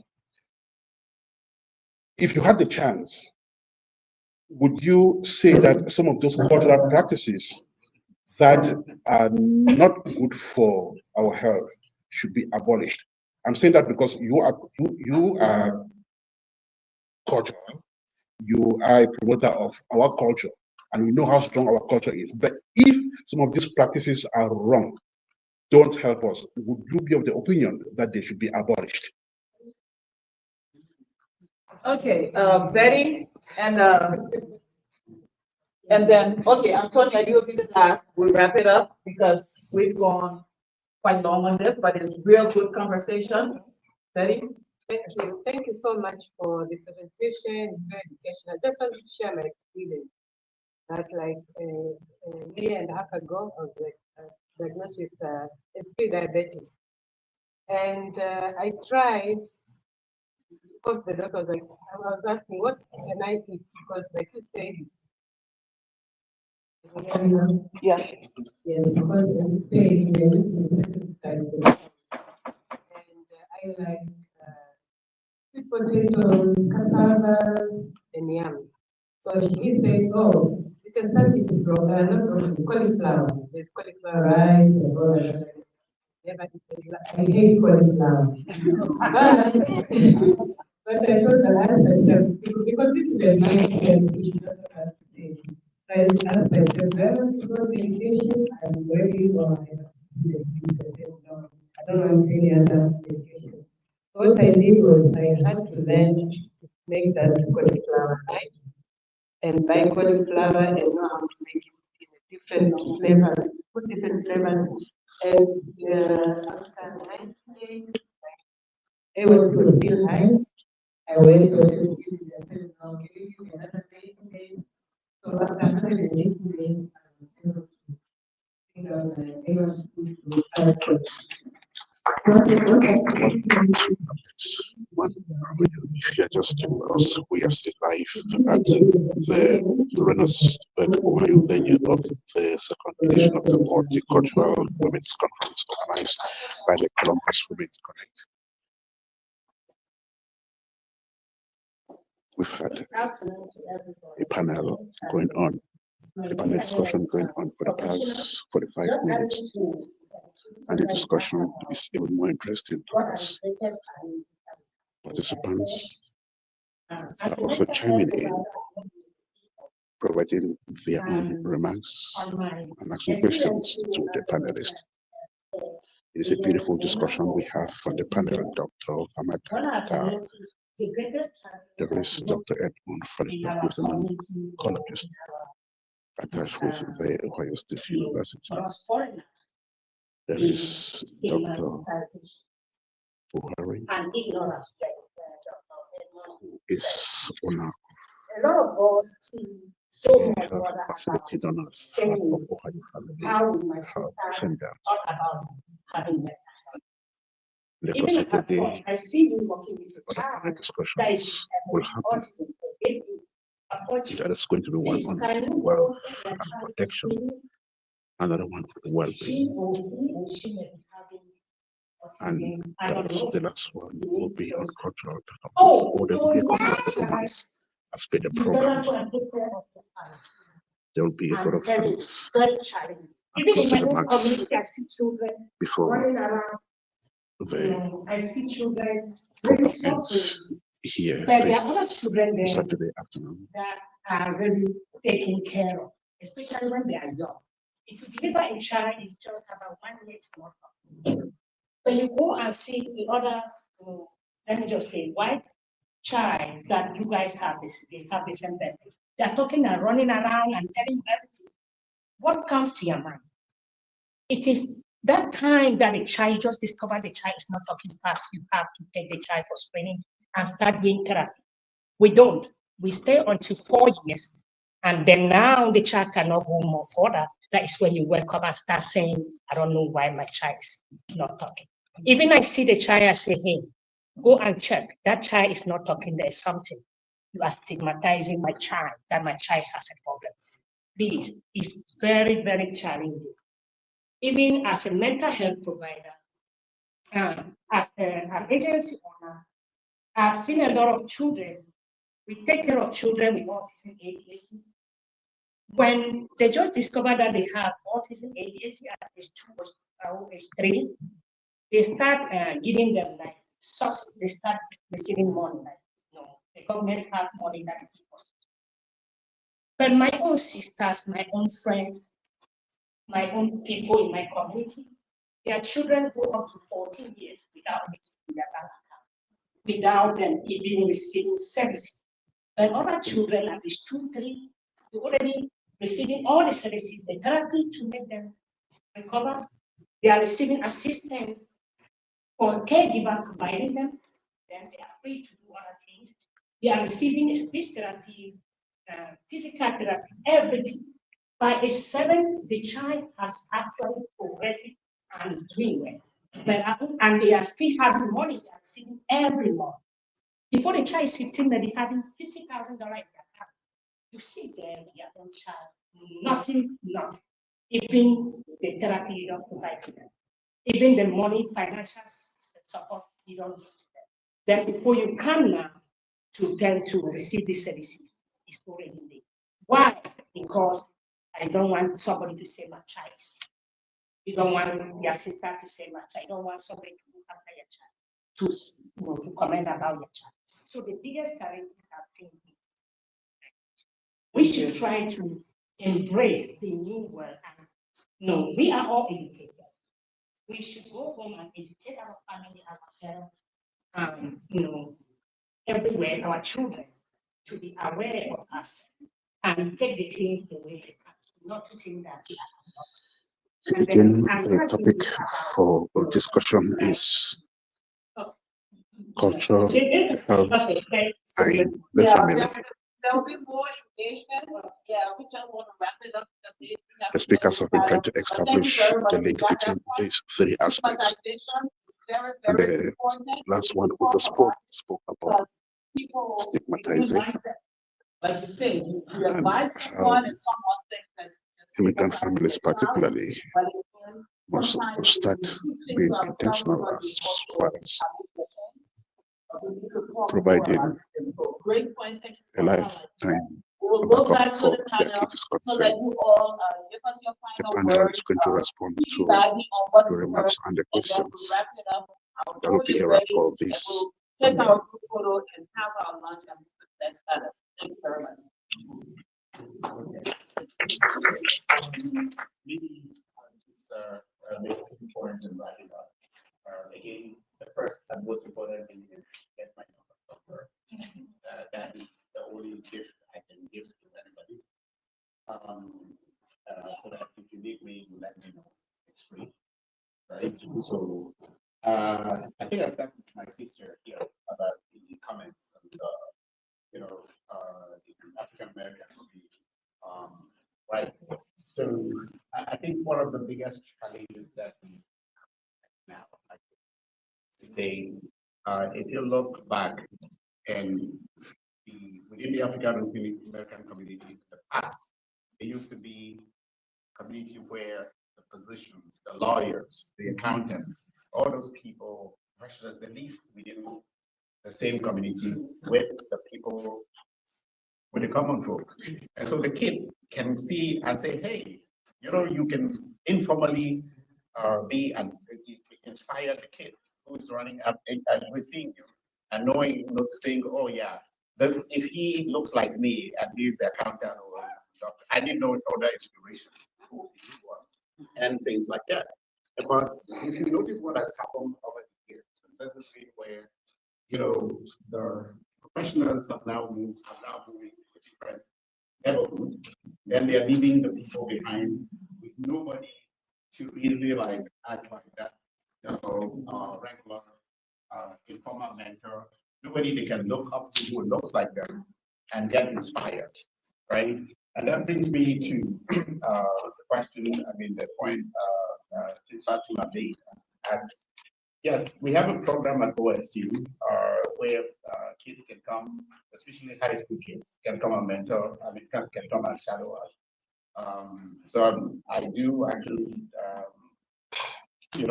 lecture in that group. There's a summer program for high school kids who want to go to medical school. But I know if outside of that program, if you have any kid who wants to come, let them just indicate and then go and check out and try it. I think I have two over the last few years met at some cultural event.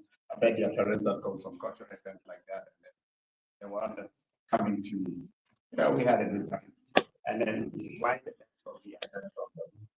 The more I get, the younger I want my teachers to be, right? And then I come to the question that the journalist asked about. Sorry, I didn't quite get it, but your question about food and whether or not the Western community or the West has the right to tell our people not to eat certain foods and whether we should ban certain, or maybe, I'm not sure how you frame the question as to whether it's discouraging or banning and things like that, certain practices that are making people sick. I think the most important thing is education, right? No one culture actually has it all. I don't think that the divine was actually made a mistake. So in every culture, I always say this, every culture has its good and bad, and its hobby, right? The societies that would grow would actually look at the good in their cultures, look at the good in other cultures, and take those goods in the other culture to, use it to, add to what they have in the good, keep the good in their own culture. And then, by so doing, they learn how to grow. But the problem that we have, and this is the problem that this is why I said, be you. And be sure that you are proud of you being a person, you as a, because I think sometimes there is a complex, right, that our people have, such that you come and then because your food is not prepared in a certain way, and especially when you get here, then you look at the food that is eaten in America, the food that is eaten in Britain, because Britain is probably seen as better than Nigeria, or better than Cameroon. So everything that they do in Britain, including this junk food that we have exported, becomes good. And everything that you eat becomes bad. No, the food is not just the problem. Because even when you talk about that food, when I made the point about complex carbohydrate, the few things that go with that, that person is going to eat that food and climb 3 hills in a day. And it's complex carbohydrate, it's not processed. You can go to my village, right? I go to my village, the village where my parents grew up. You cannot see one obese person because the hills are like this. And then they don't have, there are no cars in many parts of the village. So you have to carry the food in your head. You have to do this. So that's really, I think it's to me, it's a question that shouldn't be framed that way. The framing of the question is, are there certain practices that we see? If we find those practices and those practices are hurting us, what should we do with that? And this is where I talk about the discovery of ignorance. It brings me to that.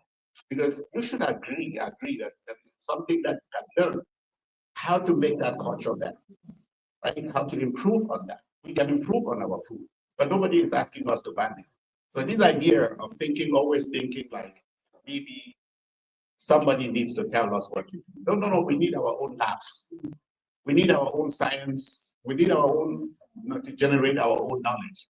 But not going to see, again, as I go back to see the priest or the witch doctor or some other person to tell us knowledge. Not knowledge that is actually revealed. There should be knowledge that is discovered through science. That's what I see. Thank you. 2 words, and then I will wrap up. Thank you very much. I'm going to respond to your broccoli question by talking about my doctor colleague here. It's about discovery of knowledge. It is not about the broccoli. It's knowing why they want you to eat broccoli or cauliflower, right? Cauliflower. It's knowing why they want you to eat it. Then you can translate that knowledge to your local food. There's something we call low glycemic index. That's where it's coming from. Then if we know that it's low glycemic means sugar. Low sugar index. What in my food? Certainly, the next few minutes will be the wrap up at least for the first panel discussion. We're focused on health, culture, and the family. And like I mentioned earlier on, we have 3 panelists. Dr. of the Ohio Family Health. We educated, so we are teachers. There was Dr. And we can translate Edmund, so if you have a dietitian, oncologist at the Ohio State University, and of course, Dr. Famaka. Who's from Africa, they will know. If you have a dietitian who's an African, It's been a wonderful conversation, ladies and gentlemen. So I used to advocate for that, but there's an app to expose them. And Lenora has our phone number. We are open access. So I actually am a huge advocate of the next generation. So our practice, we accept students to come and shadow. So this is an open secret. Everybody knows Dr. Mohammed. He loves people to come and shadow, even if it's your family or your neighborhood. Just reach out. We can open up our door. We have worked with the Whitehall School District and actually have, students who are interested in the healthcare environment or anything at all to just shadow us, so that they are actually looking at, oh, they want to be medical assistants, they want to be nurses, they want to be counselors, so we have as well. They want to be psychologists, they want to psychiatrists, they want to become nurse practitioners, they want to be OVG, they want to be doctors, or they want to be CEO like me, they shall, right?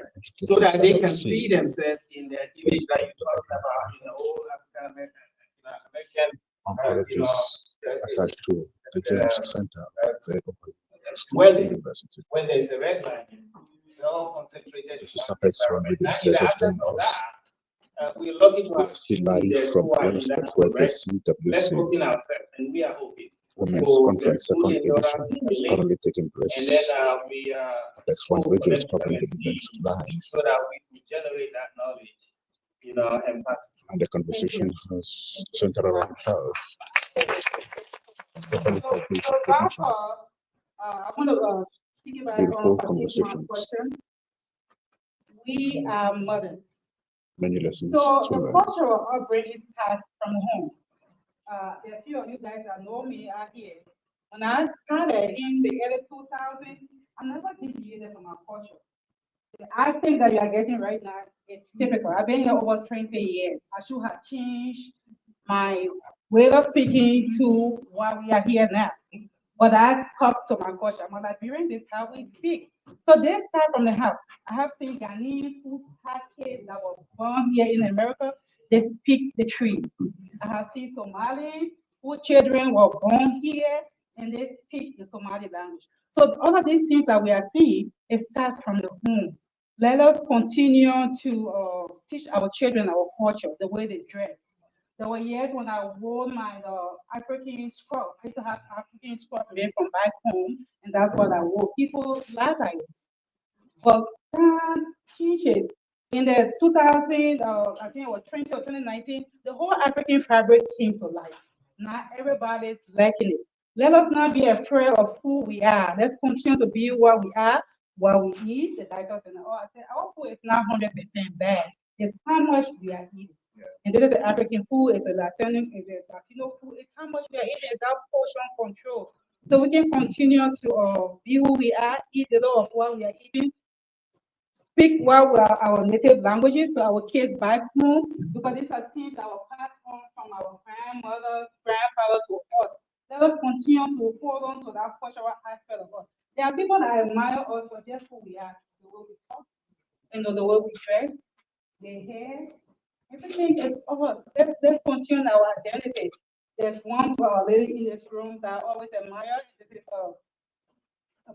is Jeffrey out there. This is what you are. She will not come out with us something that representing who she's really is. I do admire her a lot on that. So we do that, we teach her that, and people admire us. So I go teach, though they are racial, they are white, they are brown, they are yellow, students that I have. I speak what I'm speaking now. I have medical doctors that have told me to speak English, and I'm like, okay, I'm speaking English, and I'm here to happen too, So this is what it is. We are who we are. Let's continue. People are admiring us for who we are. Let's continue to be the community of women that will bring their children to know our culture and think of who they are. Nobody's going to say they don't like us because we are African. Nobody's going to tell our representative, you're not going to represent us because you are from, you have a Somali background. This is not it. America has provided us an opportunity that we can be whoever we want to be. So let's embrace the good that's out here and keep the good that we came with so that we can exchange what we have, take what they have, the good one, and they can take what we have, the good one, and we can blend it. So thank you.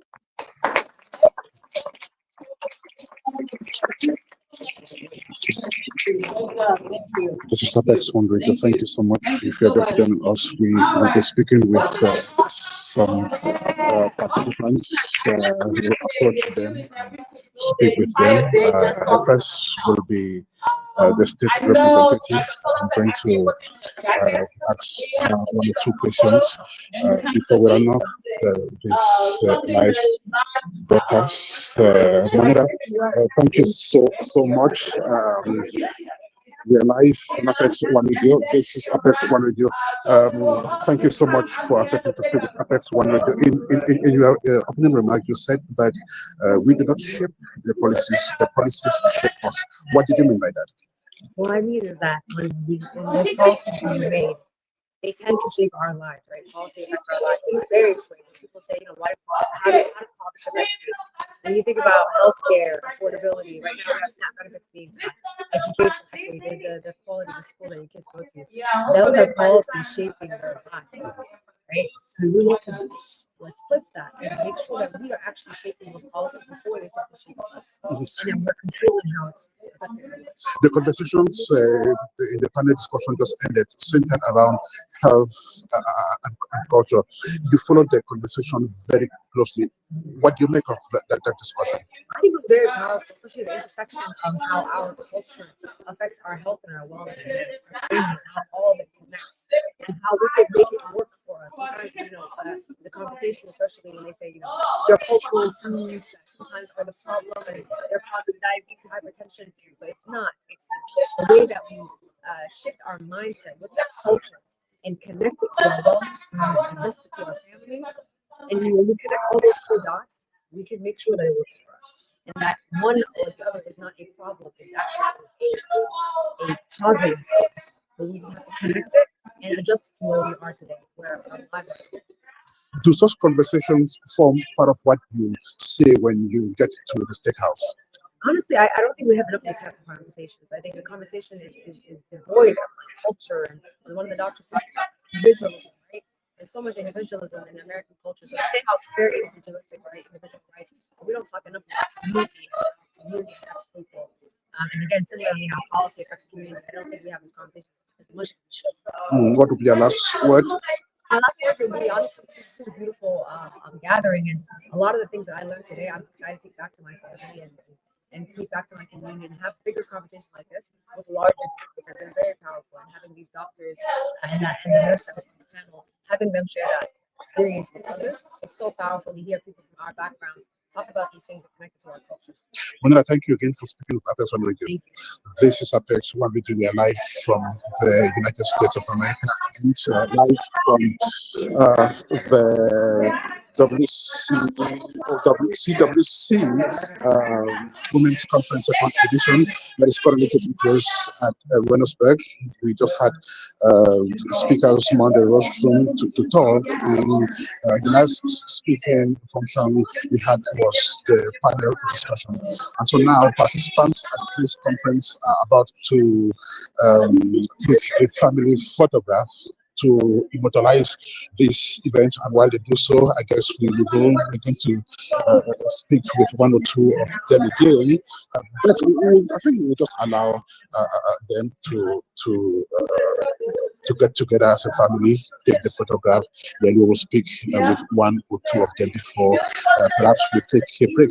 But for those of you just joining us, this is Apex One Radio, and we are live at the Ernest venue of the CWC second Multicultural Conference of Women. Of course, the same women, but men usually join the conversation. The panel we had two men on it, Dr. Buhari Mohammed of the Heart of Ohio Health Center, and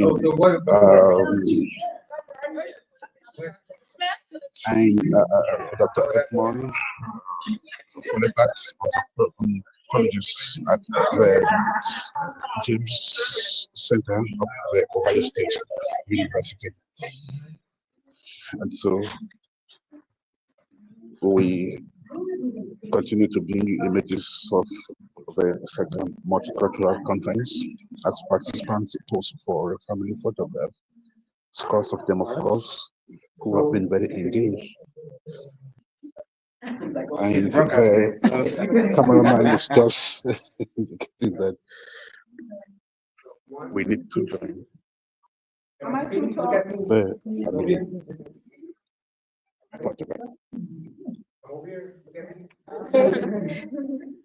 Okay, you're the star. We're looking. Jeez.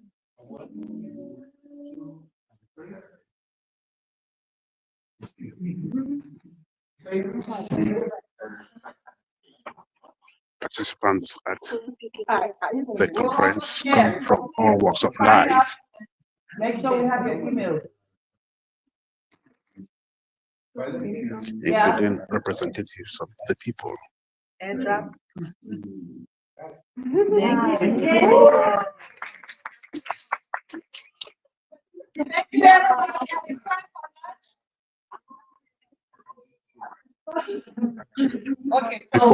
Before he leaves, we're going to speak with Dr. Buhari.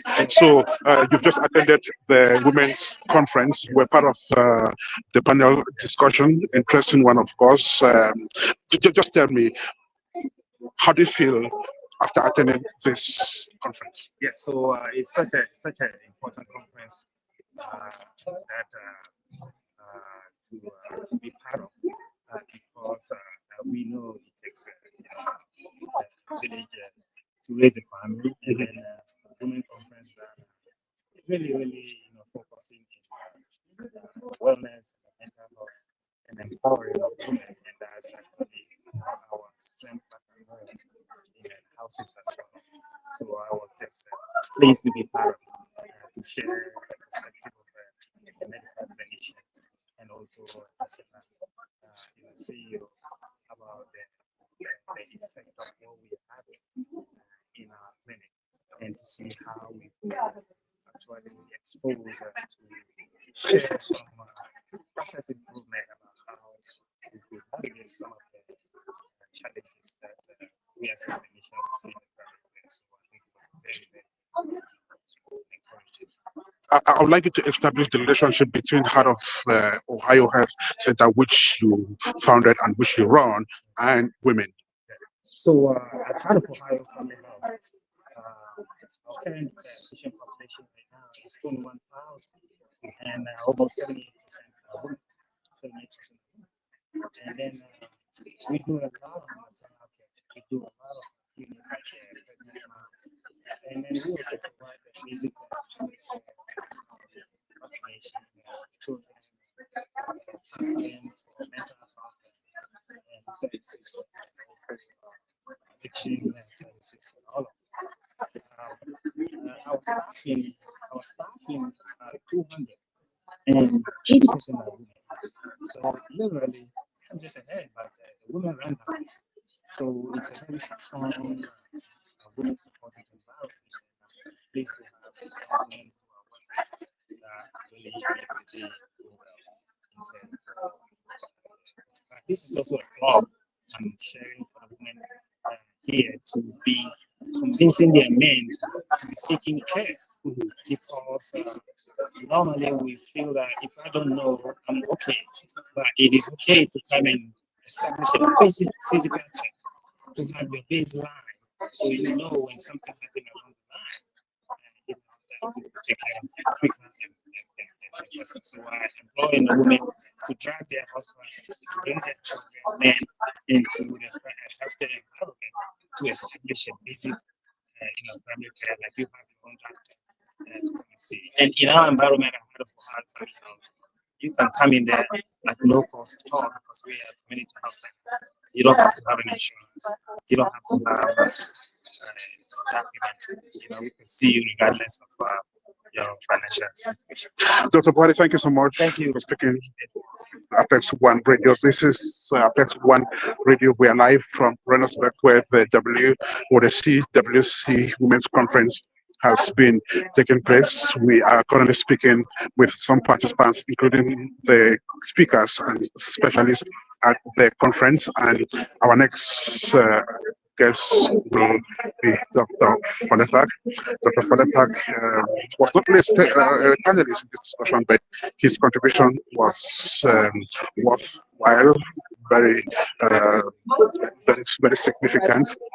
and of course, participants learned quite much. We are going to listen to him tell us about how he feels being here today, and we will continue with the live coverage of the CWC Women's Conference second edition.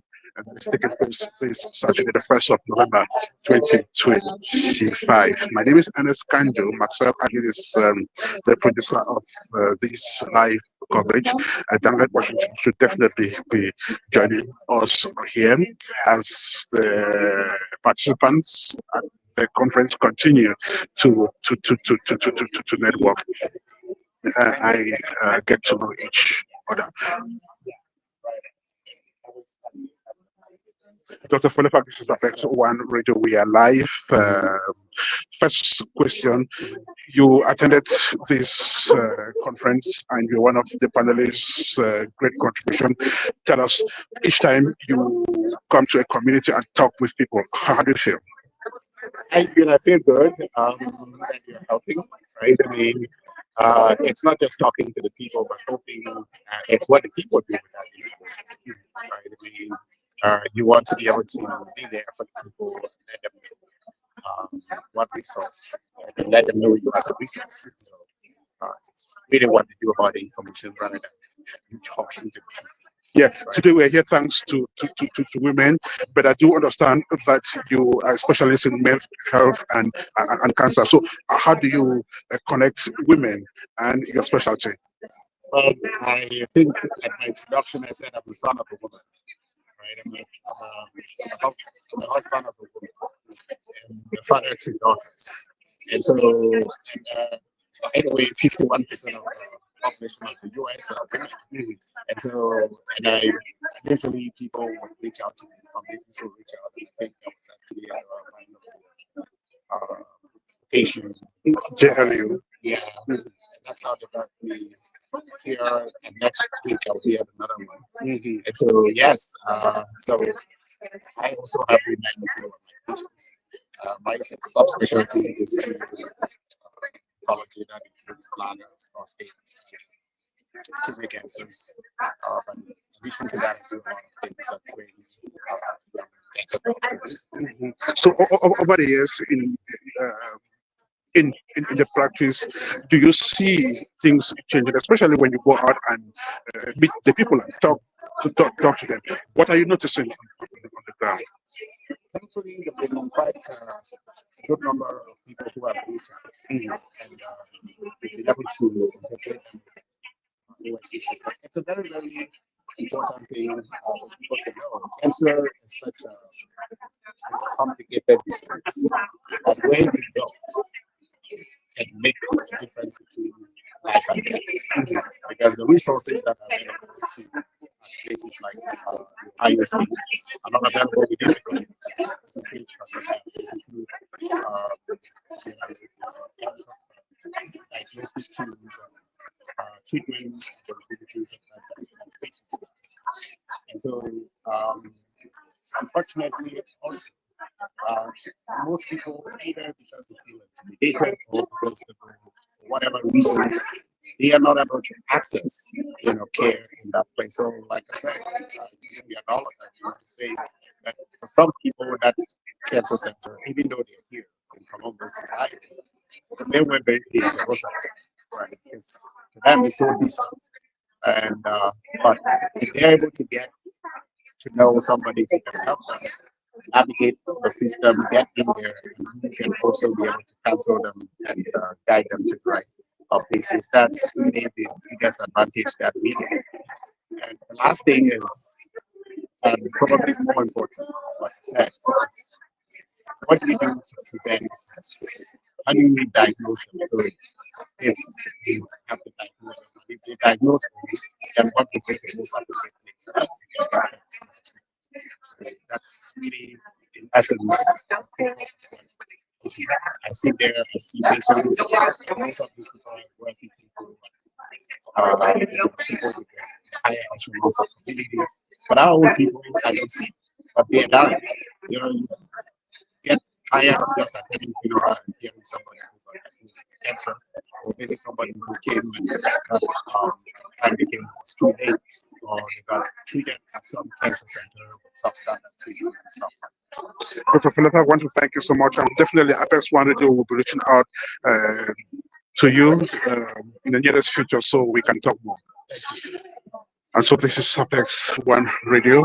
The events continue here at the Rendersburg venue. Participants are currently working, talking to each other, sharing information, sharing experiences, and of course digesting the information which was shared during the panel discussion, which they have all agreed was so rich. And so we are still here live, and we keep showing you pictures of the event, images of the event, and hopefully we will be talking to a few more people before it becomes a wrap up from this end. Thank you so much if you are still with us and listening and watching as well.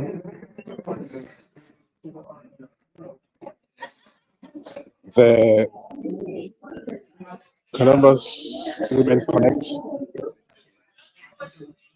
is a network of civil society organizations that was created with the leadership and ingenuity of Lindora Howard Jiawara. Lindora is the founder of Business for Peace Community Development Foundation, and this network of civil society organizations has been doing everything possible to bring women together so they can continue to talk about their concerns, their worries, their issues, and seek ways and means of how to push the women movement, or how to establish a community with women who think in terms of community development, be it health-wise, culture, and what have you.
Thank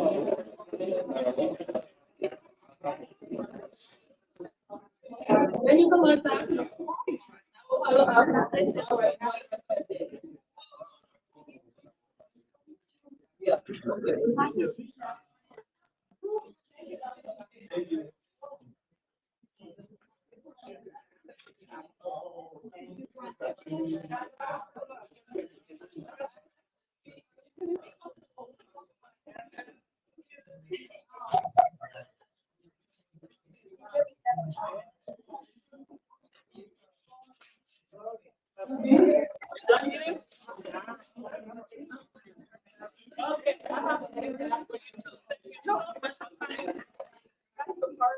Yeah.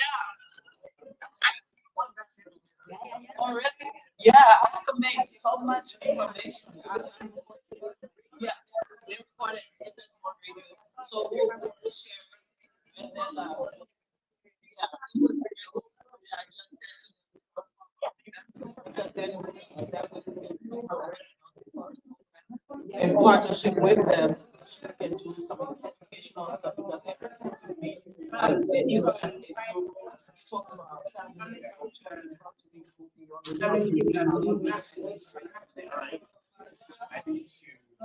yeah, they go down. We have to take away all. So you just grab stuff. Yeah. So please feel free.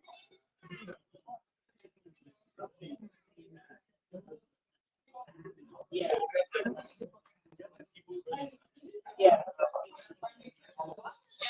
That book is that book is awesome. That book is awesome. But I know women suffering convention from women will be able to do that. Yes.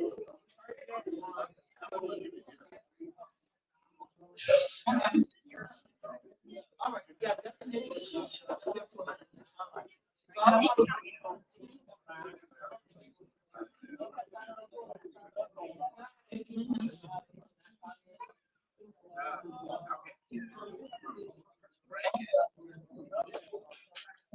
all right. Yeah, because we want to try as much as possible to identify the resources, especially resources people can know about.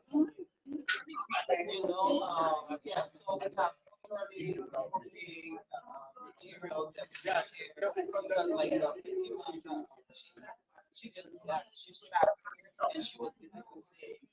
So one of the doctors had issues of translation every time I visit. So it's so important for them to know where to find information.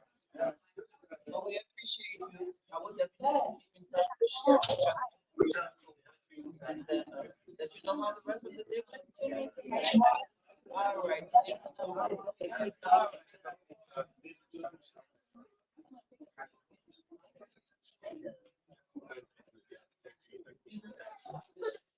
Not enough on the team. Thank you. I have a back. Thank you. I'll follow up with Dr. Brumsey and then we'll see how we get all put it together and develop some things.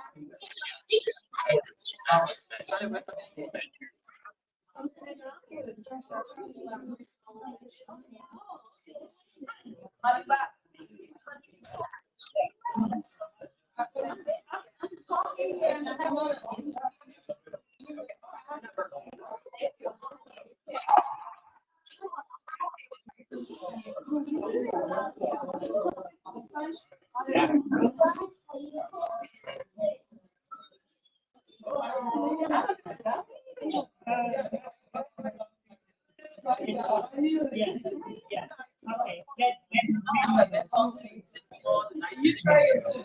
Okay. He's gonna take it.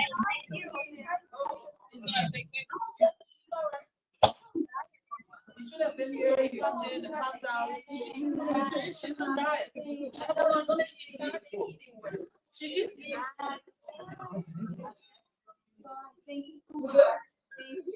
The sun is not good. Yeah.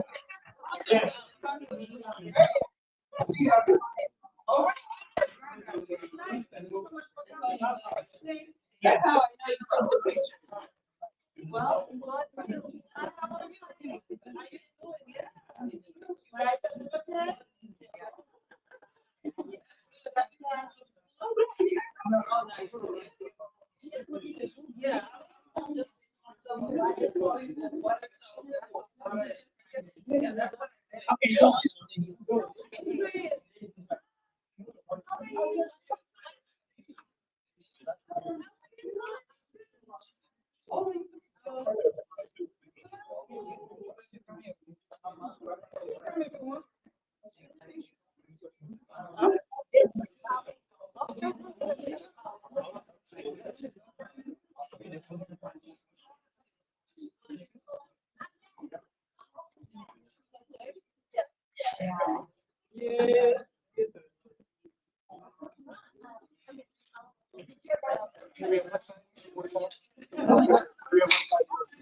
Should be there.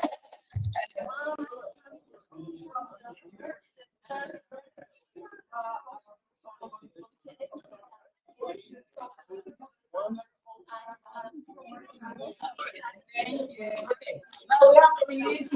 Yes, yes. Thank you, thank you. Thank you so much.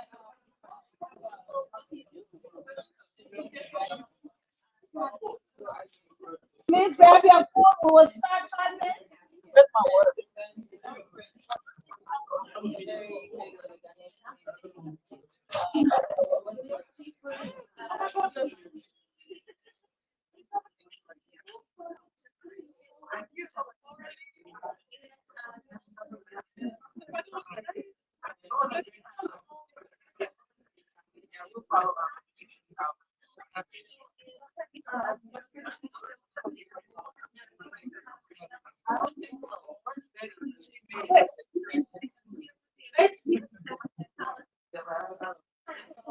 Yeah, so you have this one.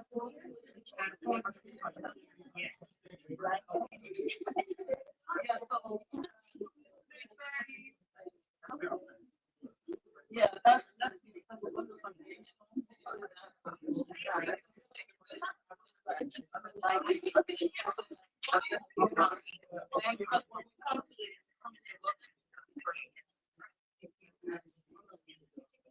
It's not all that's what it was.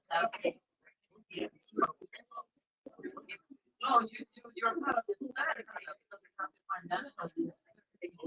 No, yeah.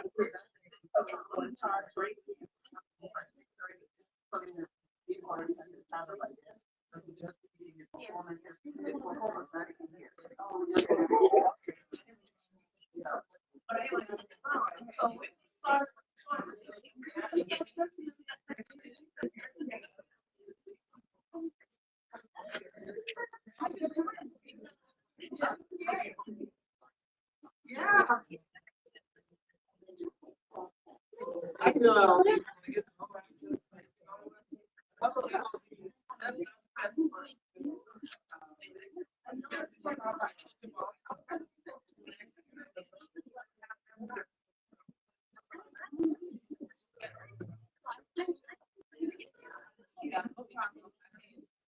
We're already here.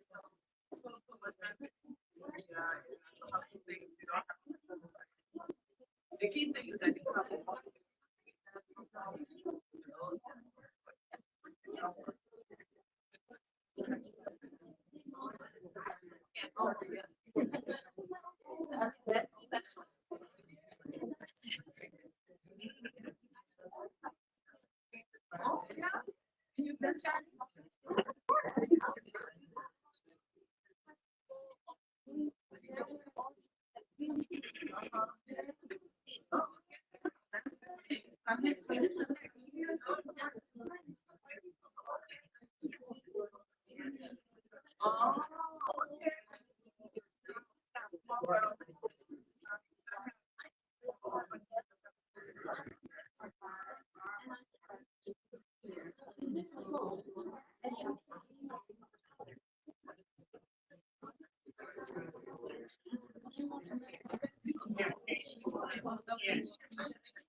So Auntie,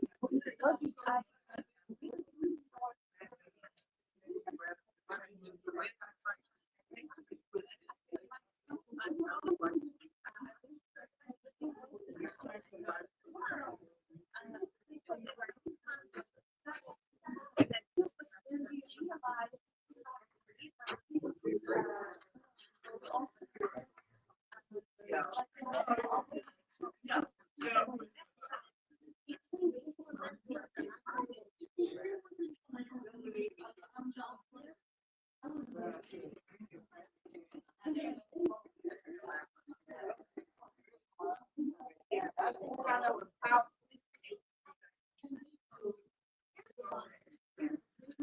Okay,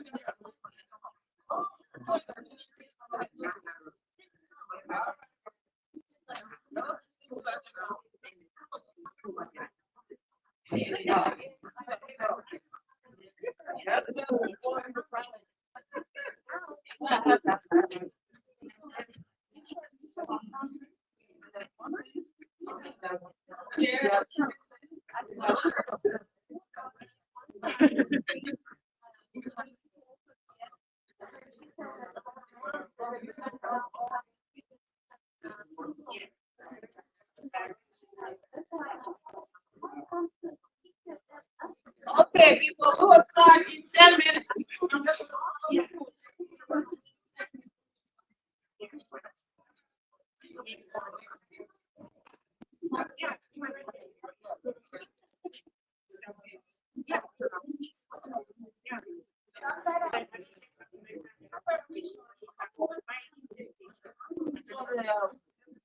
Like,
Okay, we're starting in 2 minutes, y'all.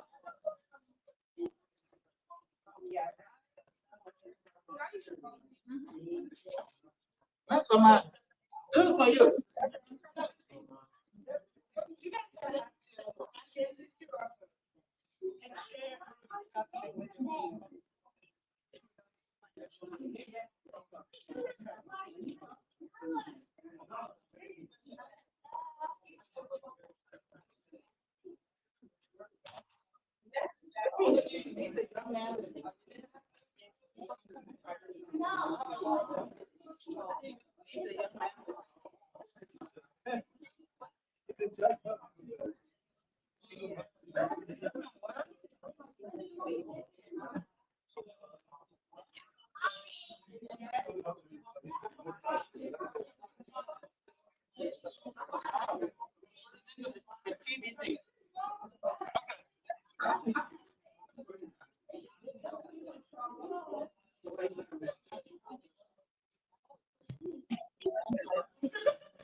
Okay.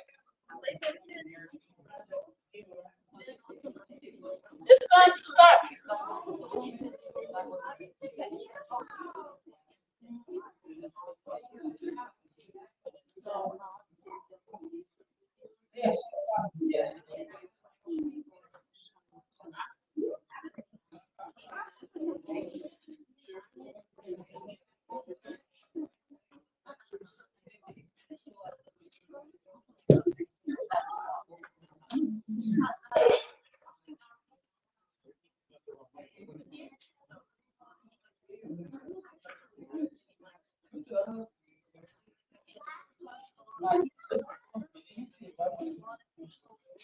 Okay, can I call on the next panel? Are you all ready?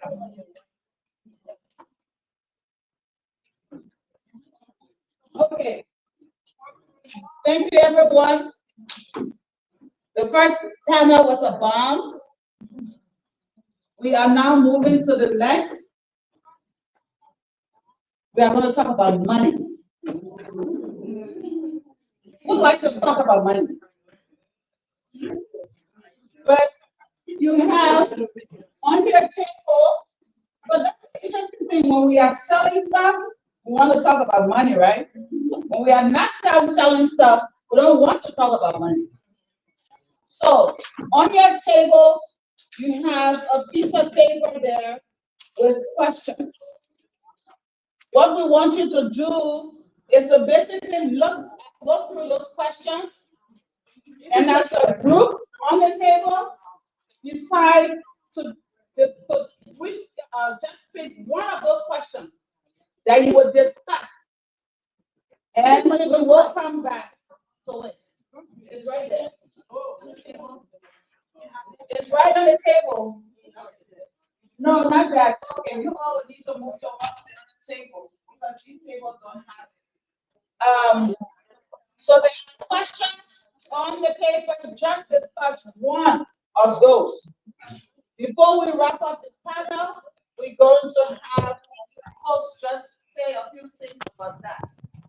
The initial plan was to have that come first, but since we are just telling you and we need to move on, we will come back to it. So at this point in time, we're going to call on our next group of panelists. We're going to be talking about wealth and protection. But under that big banner, we want to talk about financial literacy, longevity. Why are they important? And what's the link to well-being and health? We have specific questions we'll be discussing. And so we will, at this point in time, welcome to the stage our sister Adig, who is a financial professional and the CEO of the Wealthy One. And y'all, I told you she drove all the way from Philadelphia. So she's definitely here for a reason and has something to tell us. Thank you so much for coming. Next up, we have our own sister, Fatima Khan, who is an entrepreneur, an IT consultant, and the chairperson of CWC. And lastly, we have Mani Fakoli, who is also a financial professional and from the business Wealth with Premier. All right, y'all. We're not going to be joking around here. We're going to be talking about money. We're going to be talking about wealth.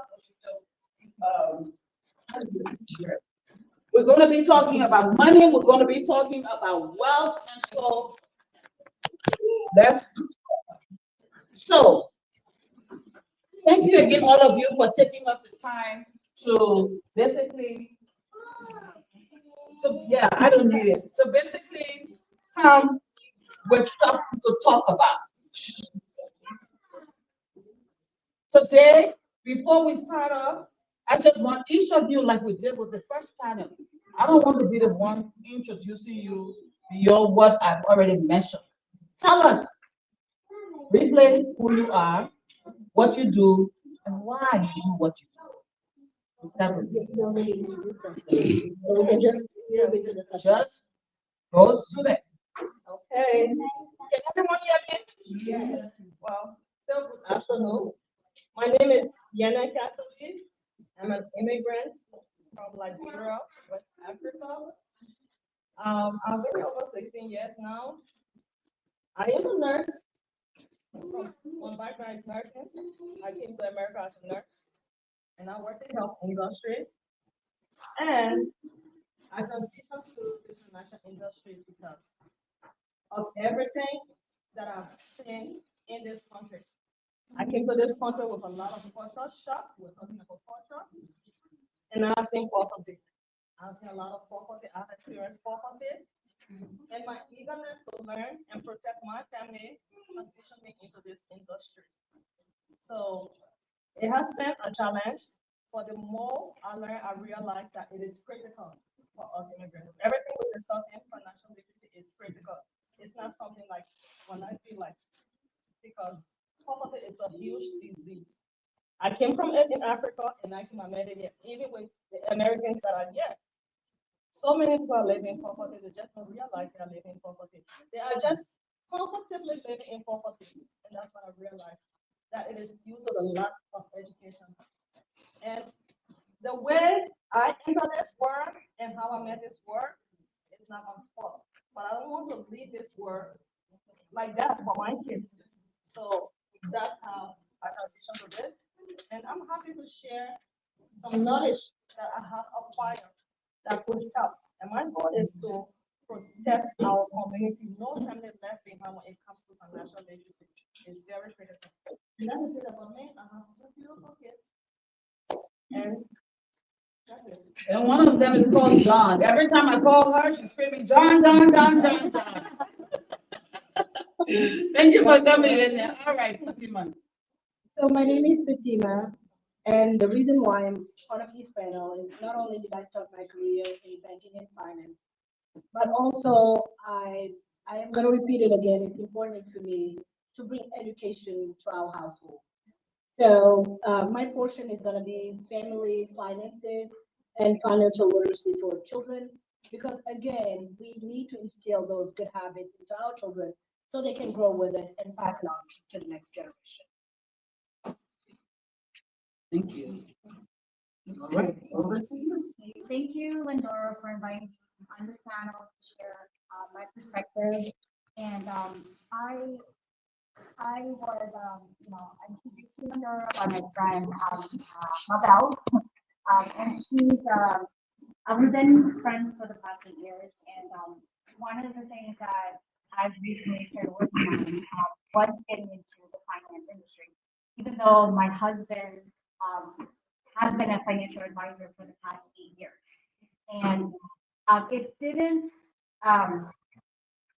it didn't approach to me until, once I started opening up the conversation that women especially needed to know more about finances. And because he's been able to serve, he's in the Hispanic community, he serviced Hispanic business owners. But one thing I wanted to focus on was women, and that's why I brought there's a sheet that Fatima passed out. You guys can download the free copy of How Money Works for Women. But I had a chance to meet one of the co-authors, Sharon Fletcher. She's a co-writer on Rich Dad Poor Dad. I'm not sure if anybody heard of that. It's been translated over 50 different languages. Yes, and she also saw the need for women to know so much more information than ever, because in the next decade, women are going to be controlling 3/4 of all the wealth in America. But if we don't understand it, it's just even if we're given the money, if we don't know what to do with it, it could easily be squandered. And we need to put those things in place. And for me, I have 3 children, 3 young children, and what Katina said earlier is we need to start the conversation to talk to our daughters, and our sons about it, and getting them as early as a head start. Because I came here when I was 4.5 years old. With my mom is a single parent. As we came here as refugees, and we had to start from the bottom, working in factory. I started working when I was 13 years old. And I wish that somebody would have taught my mom that if you put away $100 every single month towards your future and let it compound and grow, where could we be at this stage? I'm going to be 40 this year. And if somebody would have actually taken that time to educate my mother, we would be a lot more set up. But it's okay because you can begin at any time. And it's about you deciding to take control of your money and then having your children watch you to be that example. So, and I'm excited to be part of this panel with other women that think the same. Okay, thank you very much. We are excited to have you as well.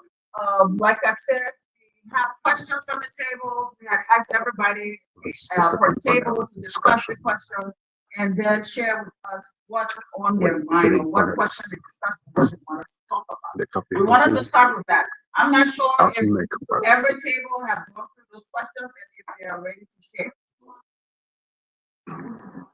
Are you ready to share? If not, we're going to come back.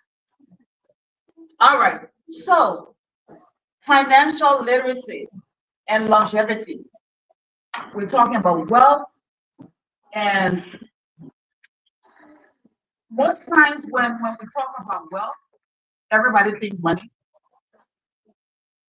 We talked about health just not too long, and we heard the whole component of longevity tied to the food we eat.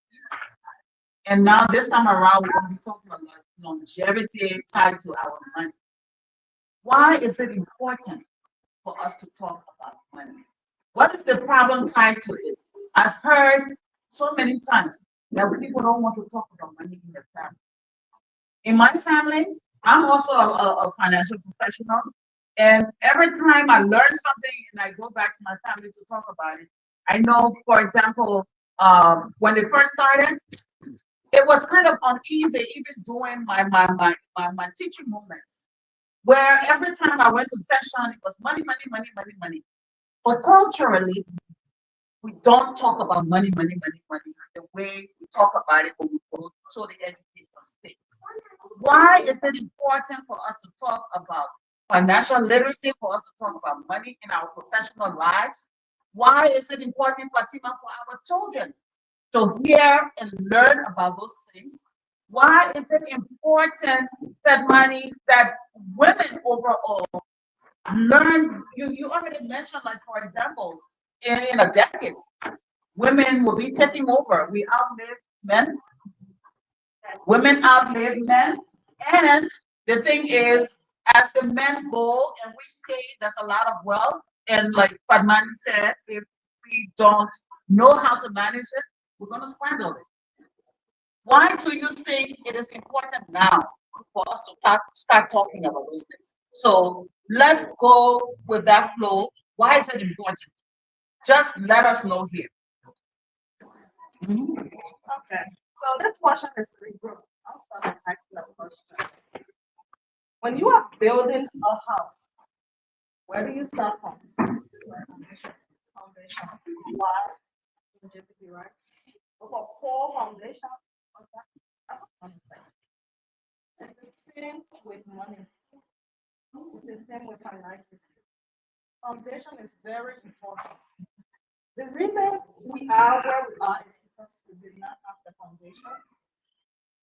Our parents, whatever decision they made in our life was based on what they knew. We cannot bring it. With knowledge is power. We are parents now. We are making everyday decision on our children's future. Limited information. Are we building a strong financial foundation for them? No. She said it. I'm an immigrant. I came from Africa. We're poor. And one thing I have realized, yeah, especially for, I don't know about the culture, but I've seen in my own community that when you come in as an immigrant, you measure success based on what you have back home. That's, I mean, if you come in like you have more money, you think you are successful. You think you know this is it, this is life. But that's not foundation. Foundation is first getting that basic knowledge to know what you should do when it comes to money. The reason longevity is lacking in our finances because personal finances were not taught in school. We go to school to work for money. We all go to school to work for money. We build careers to make money. Our personal finances are lacking in our education system. Why? That should be something that everyone should have. You know. So if you don't have a strong foundation, definitely as you go financially, there's a setback, a serious setback. Three major events to set you back for failure. I've seen a medical doctor, what a prominent medical doctor in my community. At the time, I was trying to open a home health agency, and my friend and I went to this doctor because that was all that he was one of the biggest Liberian doctors in my community. And we went there for him to be our medical doctor on our community because to open a home health agency, you need a medical doctor. And we went there, we saw him sitting not in his chief office, we saw him sitting in the corner doing the assessment. He's like, "Doc, why are you sitting in the corner? Why are you not in the office?" He said he sold his practice. What? Sold your practice? What? It was during the COVID. He said my wife is battling cancer and the finances is killing me. Just the treatment. So I don't care how hard you up there. If you don't have basic financial literacy, it hits you at some point. Everyone thinks they're good until they are hit with behavior again. That will set up their brains, their children, everything. And that's the worst thing. To be alive and dragging your family down into poverty because the foundation was not set at the beginning. So we see it. We see our old people in the nursing home. We rely on the government for our food because a lot of the things we put in the government hand. Because we don't have financial. So by the time those things hit, the government decides where you will be, what you got, what assets you get, because you put it in the government hand. So it's very important when it comes to financial longevity to have that foundation. We have to do away with that one generation wealth. From where I come from, it's a one generation wealth thing. You can have this generation wealthy, and the next generation is in poverty. Because that generation squandered all the money they have. Never left anything enough for the next generation. So it's important to pass on wealth to the next generation. Okay, it's important to pass on wealth to the next generation. And to do that, you got to be wealthy to pass it on. Fatima, what say you? So for me, money is not everything, but understanding money changes everything in your life. So, and it's not about what you have or what you make or how much money you make. It's about how you spend it, how you allocate that money. You could be making a lot of money and end up being poor because of how you allocated that money. I've seen cultures like, Jewish culture. They are wealthy. They transmit their wealth from generation to generation. Because early on, they are taught something like the 5 jars that you have to have one jar for spending, one jar for charity, one jar for investing, one jar for savings, etc. So we are lacking that basic foundation and basic knowledge. Today, a lot of us grew up without being taught about money, so we don't know how to manage it. We don't know about our assets, liabilities, what to put our money into, which is going to generate something, what to avoid putting our money into, which is not going to generate anything. Actually, quite the contrary, is going to eat all of our wealth. So we need to have those financial conversations with our family, make it a tradition in our family, not a taboo. 60% of Americans live paycheck to paycheck. And when something like a disease comes up, there's no money saved up to start a cure or start, paying for medical bills. 40% can't cover a $400 emergency fund. And yet, most families never talk about money. Not at the dinner table, not with kids, not even between spouses sometimes, which is a total disaster. So money in our cultures is tied to fear. We have this constant fear of becoming poor, yet we don't address the issues properly. Um, so it's a shame to be poor, and it's based on past mistakes that we've made. So today we're going to address how to make sure that we become financially savvy, and the little that we have, we know how to manage it and how to grow it. Thank you. Thank you. Padmani, over to you. On longevity, right? What I was taught was that when we heard earlier, women were going to outlive our husbands, and looking at statistics wise, women, we're kind of in a situation, we're mid-age, we're taking care of our children, we're trying to fund for their college, we're also trying to save for our own retirement, and on top of that, we're also having to help take care of our parents as well, with their aging, because I don't know if it's similar with everybody else's culture here, but usually the older generation will rely on their children. They never set anything aside, because it's just assumed that your children are going to take care of you. But we put that burden on our children. And I'm seeing, like with my husband's, parents and our neighbors, they both, one of the spouses will be sick, and the other one, their health is not the greatest, but they're kind of put into a situation where they have to take care of their spouse. We have the ambulance showing up every couple of weeks because my neighbor's husband will fall down, and she's not doing well herself. So in the future, do we have plans in place to hire? Because registered nurses, you understand the cost of that is going up. Nursing home cost is going up. So we can already, blow away over $250,000 worth of long-term care. And where is that money going to come from? And then we're going to be, if we don't plan for ourselves, we're going to be at the mercy of the government, which the government's not doing that well either. We call Social Security because we don't know if it's going to be there for us when it's time for us to retire.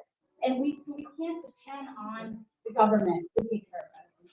We have to put plans in places and be open to this conversation. How do I start setting up those things now so we can have those things taken care of?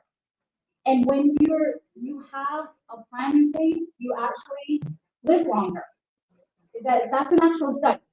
When you feel more confident about your future, your focus is going to be on doing things that you love. Buying the most healthy foods for your family, and doing the activities and traveling and all those things. And this lady next to me earlier, she said money is the devil. And I used to feel the same way because I always felt like money was meant for privilege and it's not meant for people like me who was on government assistance. But it's about learning from the people who have done it before that will actually sit down with you. And one of the reasons why I partner with my firm is because any other firms, they didn't care about teaching people in Spanish or other different languages. They ignore women. They usually, like when we had an advisor, they would just talk to my husband and they wouldn't even look at me. But times are changing, and it's just about us being able to look at that long term, like being the CEO of our family to start taking that action. Great. Thank you. That last point that even that most advisors wouldn't even talk to the woman. It just made something click in my head. I had an experience when we got They would, the main arrangements, they want to talk to him. And I'm like, but I'm co-signing. What's going on? Our car is the same thing. So key decision-making processes is like they want to talk to the man. And so we got a lot of work to do. We already have a lot of work to do. And so how do we really deal with this as women? I've heard culture again come up in this conversation. What would you say based on your own experience would be some of the traditional difference between the rich and the poor in terms of actions or things that they do? So, when it comes to that, you always hear that saying, the rich becomes richer, and the poor becomes poor. Yeah, right. Yeah. It's the principles. There are principles that we work with men, women, they follow that principle. Because maybe they had those conversations when they were kids, they're talking from their parents, and we haven't started those conversations with our kids yet. But those principles are very important to know those principles and see that we follow through because if they are doing it and successful, there is something. So what we can do, and from my experience in this industry, in the financial industry, women are more receptive to the financial literacy as compared to men. My own girlfriends, when it comes to this, they were the ones that were more receptive. But their spouses were setting them back because they have to make that decision together. So the women will always say, you know what, we want to do this, but my husband said I should make it. My husband said, I had a friend that I talked to, I educated her, she was excited, she wanted to we have money, we're gonna set up plans for the kids. And then she went to her husband, we talked to her husband, and then she came back, she said, oh, you know, we're building a house in Liberia. He said we should wait. And then I was like, okay. And then I was in Las Vegas. And then another friend is calling me saying, oh, she's sick. She's critically ill. And she died. She died. And she wanted to stop this thing. Imagine leaving all of this in her. And I can tell you stories and stories. So we have to really be proactive when it comes to talking to our women, talking to our sisters, talking to our mothers, and not just that, also having this conversation with our spouses, the men in the community, because at the end of the day, if that man is not agreeing, he's going that decision there. So it's not just about educating women, we're also receptive. It's having this talk with the men.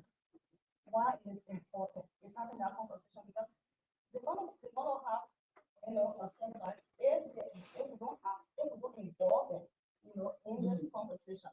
That hey, we have to learn this principle. This is critical. You have to set this thing up because time works for no one. I've got school friends just like that. I've got the graphic knowledge.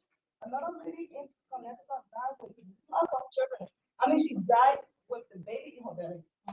After she got this education, and her husband said, let's wait. Because people always think that it's a scam. Let's wait. But imagine him having to take care of all of those kids. And they were waiting for what? So it's very important. Fatima, how do we deal with our husbands?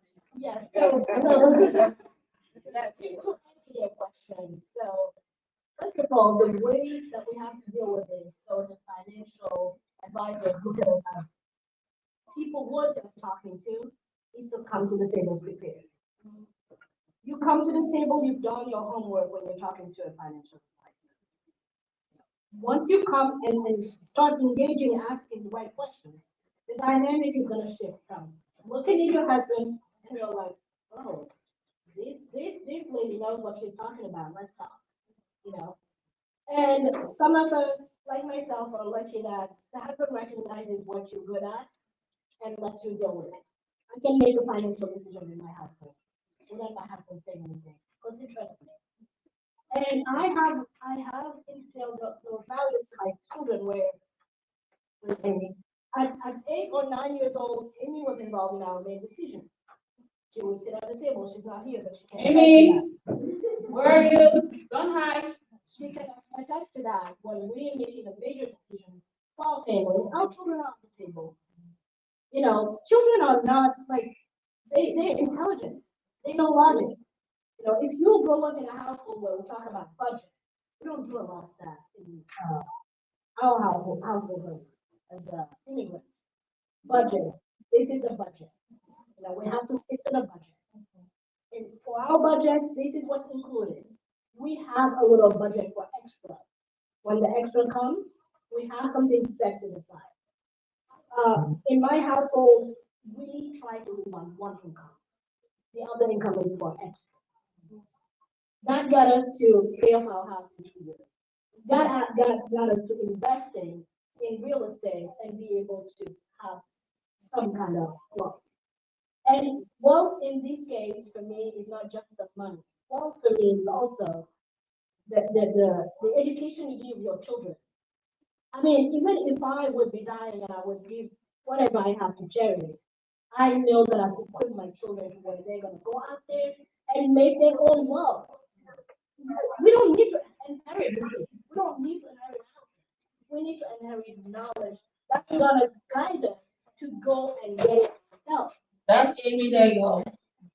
So, yeah, I was just mentioning how any expense we do in the household, at 8 or 9 years old, she was already involved. And she's got to say, she's got to be proud. She's got to be like, Mommy, no, this is not a good investment. Or, Mommy, no, don't lend money to X, Y, Z. I wouldn't do it. I don't like money to pay. She's going to tell you that. So she knows better about finances, you know, assets, liability, what to invest in. Don't invest in a car. You know your priorities in terms of finance. You know, if you're pursuing the American dream, educate yourself on getting a mortgage. Go out there, know what the different paths are, know what your credit is. You know, I'm telling my 18 years old, we're just 16. Keep an eye on your bills. Just for the first time in his life, he went and did a wellness check, and he had a bill, which is not supposed to be. A lot of stuff is covered in that. I'm like, you have to watch that. Make sure they apply the insurance, or you're gonna end up ruining your credit even before you start your life. They need to know that. They need to know about credit history, what affects your credit, and how that impacts your life. So budgeting is one thing. Trying to shrink your budget. Don't try to overspend. Don't spend everything you have. Put money on the side. Try to save as much as you can and invest with that money. Work with your spouse. You know, whatever is not necessary, cut it. The phone bills, AT&T, Verizon, T-Mobile, don't go with those. You have smaller companies within that space who give you the same level of service for $15,000. Those are the little things. Things like your electric bill. You don't know AEP is not the only provider for electricity. You have actually a government website where you can shop and see who's cheaper. See if it's a variable rate, if it's a fixed rate. Those little habits. Build them into your daily life and save money and build your future. Save money and build your future. Over to you, Fed. Do you want me to answer on this house question? Well, you can piggyback on it, but we're also looking at those traditional practices between the difference between the poor and the rich. What what aren't we doing? Yeah, That's wrong. one of the biggest takeaways I've learned that the wealthy do that the poor don't do is they automate their finances. It's just like we pay our taxes, we pay the bills every single month to AEP, all the providers. We need to learn how to pay ourselves automatically. That 15%, 20% off the top, like you're paying for yourself, for your future, for your dreams, for your kids' education, and we have to make that a priority because if we don't, then it's just we're always wondering where does our money go every single month. It's like there's too much month at the end of the month. So that's with the wealthy, they automate their finances, and secondly, they have these discussions with their children, like teaching the children about the simple concepts of the rule of 72. How long does it take for your money to double? Because if you put your money in a bank, they give you, I don't know, not even 1%. Yeah, not even 1%. Very long time for your money to double. But if you're putting your money into a vehicle that gives you 10 to 12%, your money will double every 6 years. And that's the things that the wealthy people understand, and that just makes this pass on to their children. It's because Warren Buffett said it the best. He said, if you can't figure out how to make money while you sleep, you're going to be working for the rest of your life. That's a powerful one. So, there are two things that I'm hearing here. One, from the conversation this morning, as women, we are already very much overwhelmed. So much happening already. From what I'm hearing from the panel is basically there are things that we need to do, we need to keep learning, we need to keep doing this, we need to keep doing that. Isn't that additional burden for us? It becomes second nature if you believe in it and practice it. Like I was teaching you about how I do my grocery shopping. And wait, just hold it. Everybody know about reading paycheck? You know about that? Okay, two people here know about reading paycheck. Okay, but I heard it the first time from her. So maybe you want to talk about that. So two main expenses you have in a household. One is the food. Second one is shelter. Your mortgage or your rent, there's nothing you can do about it. So let's say food. Every time I go to the grocery store, something is, first of all, my list is based on what's on sale. No shame about it. You can do good and have good meals with what's on sale.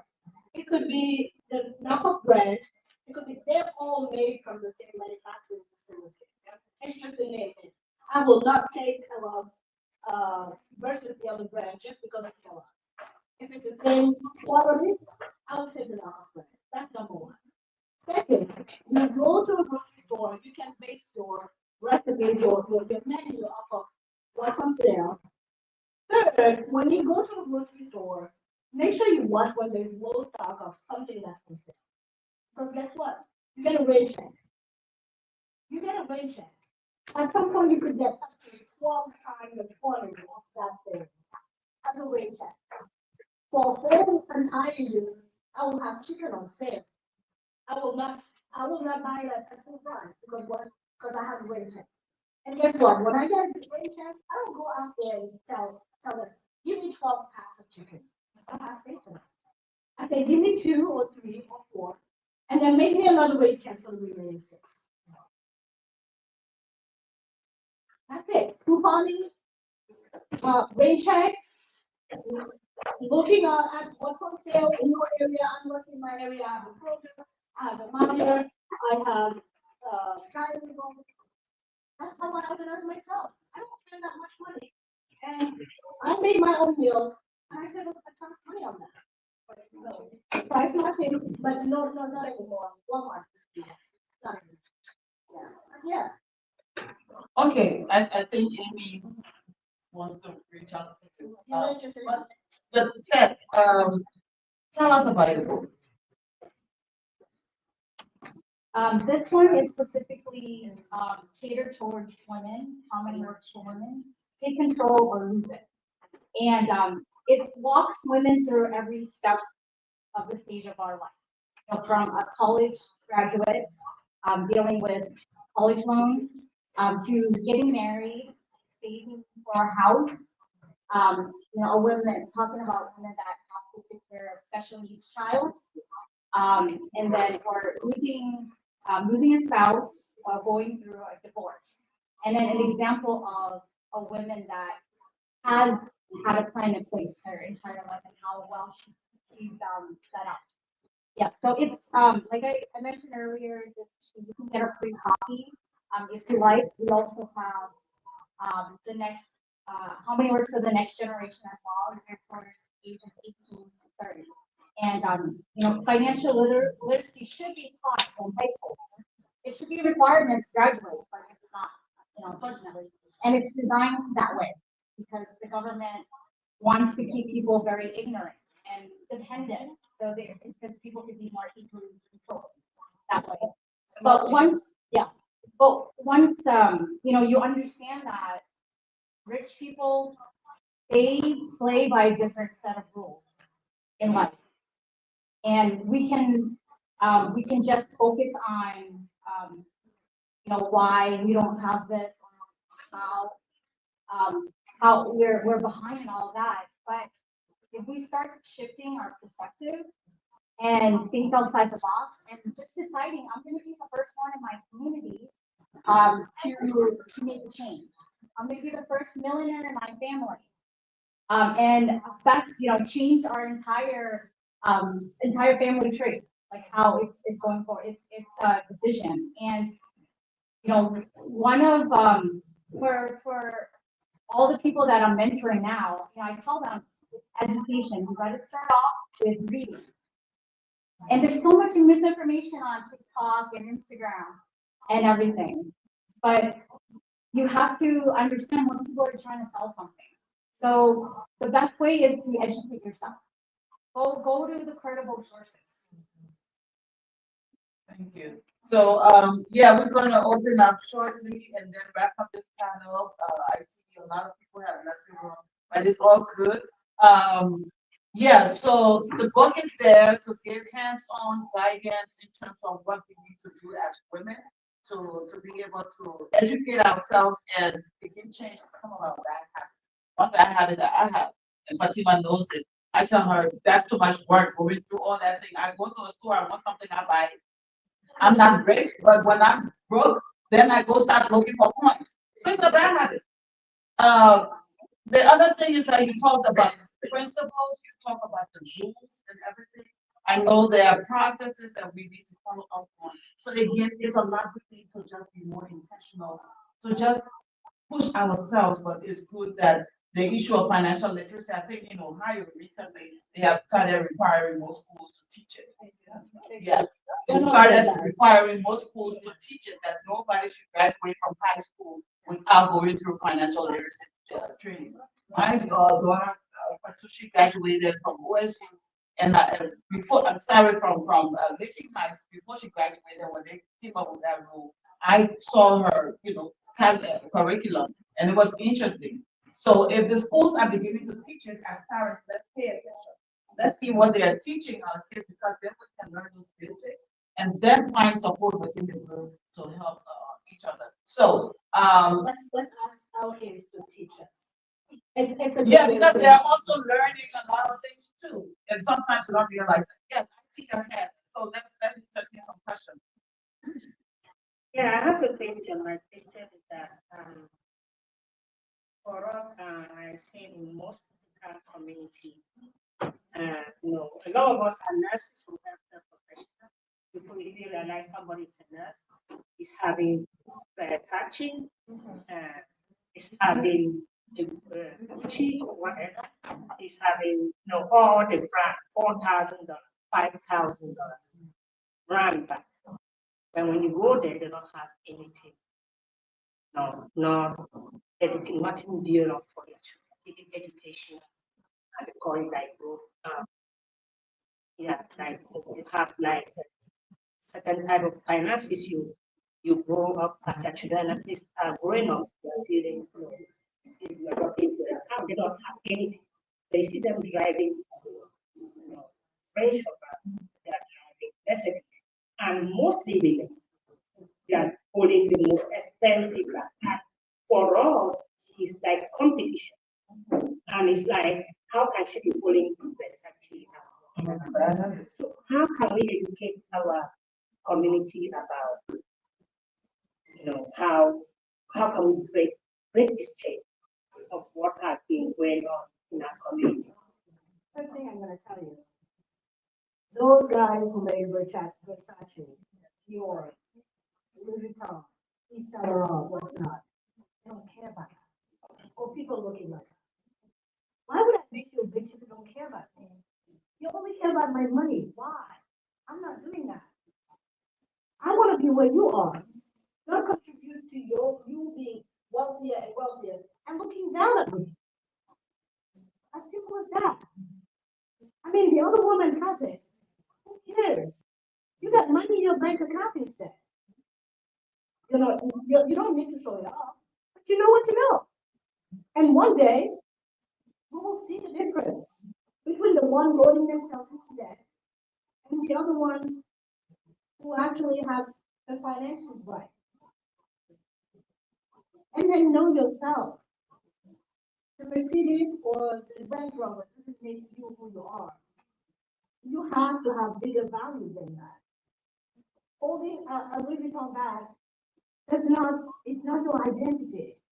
You're a woman of values. Show your values. Don't show your Louis Vuitton. Louis Vuitton, whatever it is.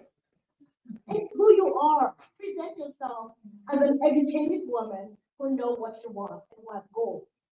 Set your goals right. Your goal is not to walk around looking like a billboard. For what? When your bank account is empty, you don't care about what people say about you. Move forward in your life. Know your values. Know who you are. Accept yourself the way you are. And know that you have set high goals for yourself and that your financial savviness is going to get you there. Maybe one day you can afford a bag or two because your finances are right. I don't care about driving a Benz today and driving a Nissan tomorrow. I don't care. What do you have to prove to anyone? You're not paying your bill. Okay, that was more hands, yeah, okay, let's say something to that and then we get the questions, yeah. So, then I get where she's coming from because I was guilty of that before I got on that. The confession moment, yeah. I'm a nurse. Trust me, when you come to this conference as an immigrant, the first thing they tell you, if you want to make money, go to nursing school. For me, I came the first and second year after my license, I was already a nurse. And there's competition, she's right. And I used to be the one that when I wear this clothes, and that is a bone this school, I'm not wearing my clothes again. It's what I have to go. Because it's a mindset thing. It's something that to be wealthy, you have to question your mindset, right? Everything is a mindset thing. In Africa, what do we see on TV? We see all these celebrities, we see all these things. It would feel a void, that we want to be like these things that we see on the TV, on social media. So the moment we come to America, that's what we're going for. We want to be that, even though we're not that. We spend so much on impressing people who really don't care. Like, I will tell you, when I got my daughter, the apartment I was in, this Indian man told me, I had money, he told me, buy this apartment, buy the entire building, and you can make this as an income stream. But I was not thinking. I was looking at this beautiful house, like I'm gonna rich my daughter in an apartment. I want this beautiful house. No backup plan. For all I know, I'm a nurse. I should be in a beautiful house. I should ride a beautiful car. Because I don't want to work in this house. That's how nurses we calculate what we can afford.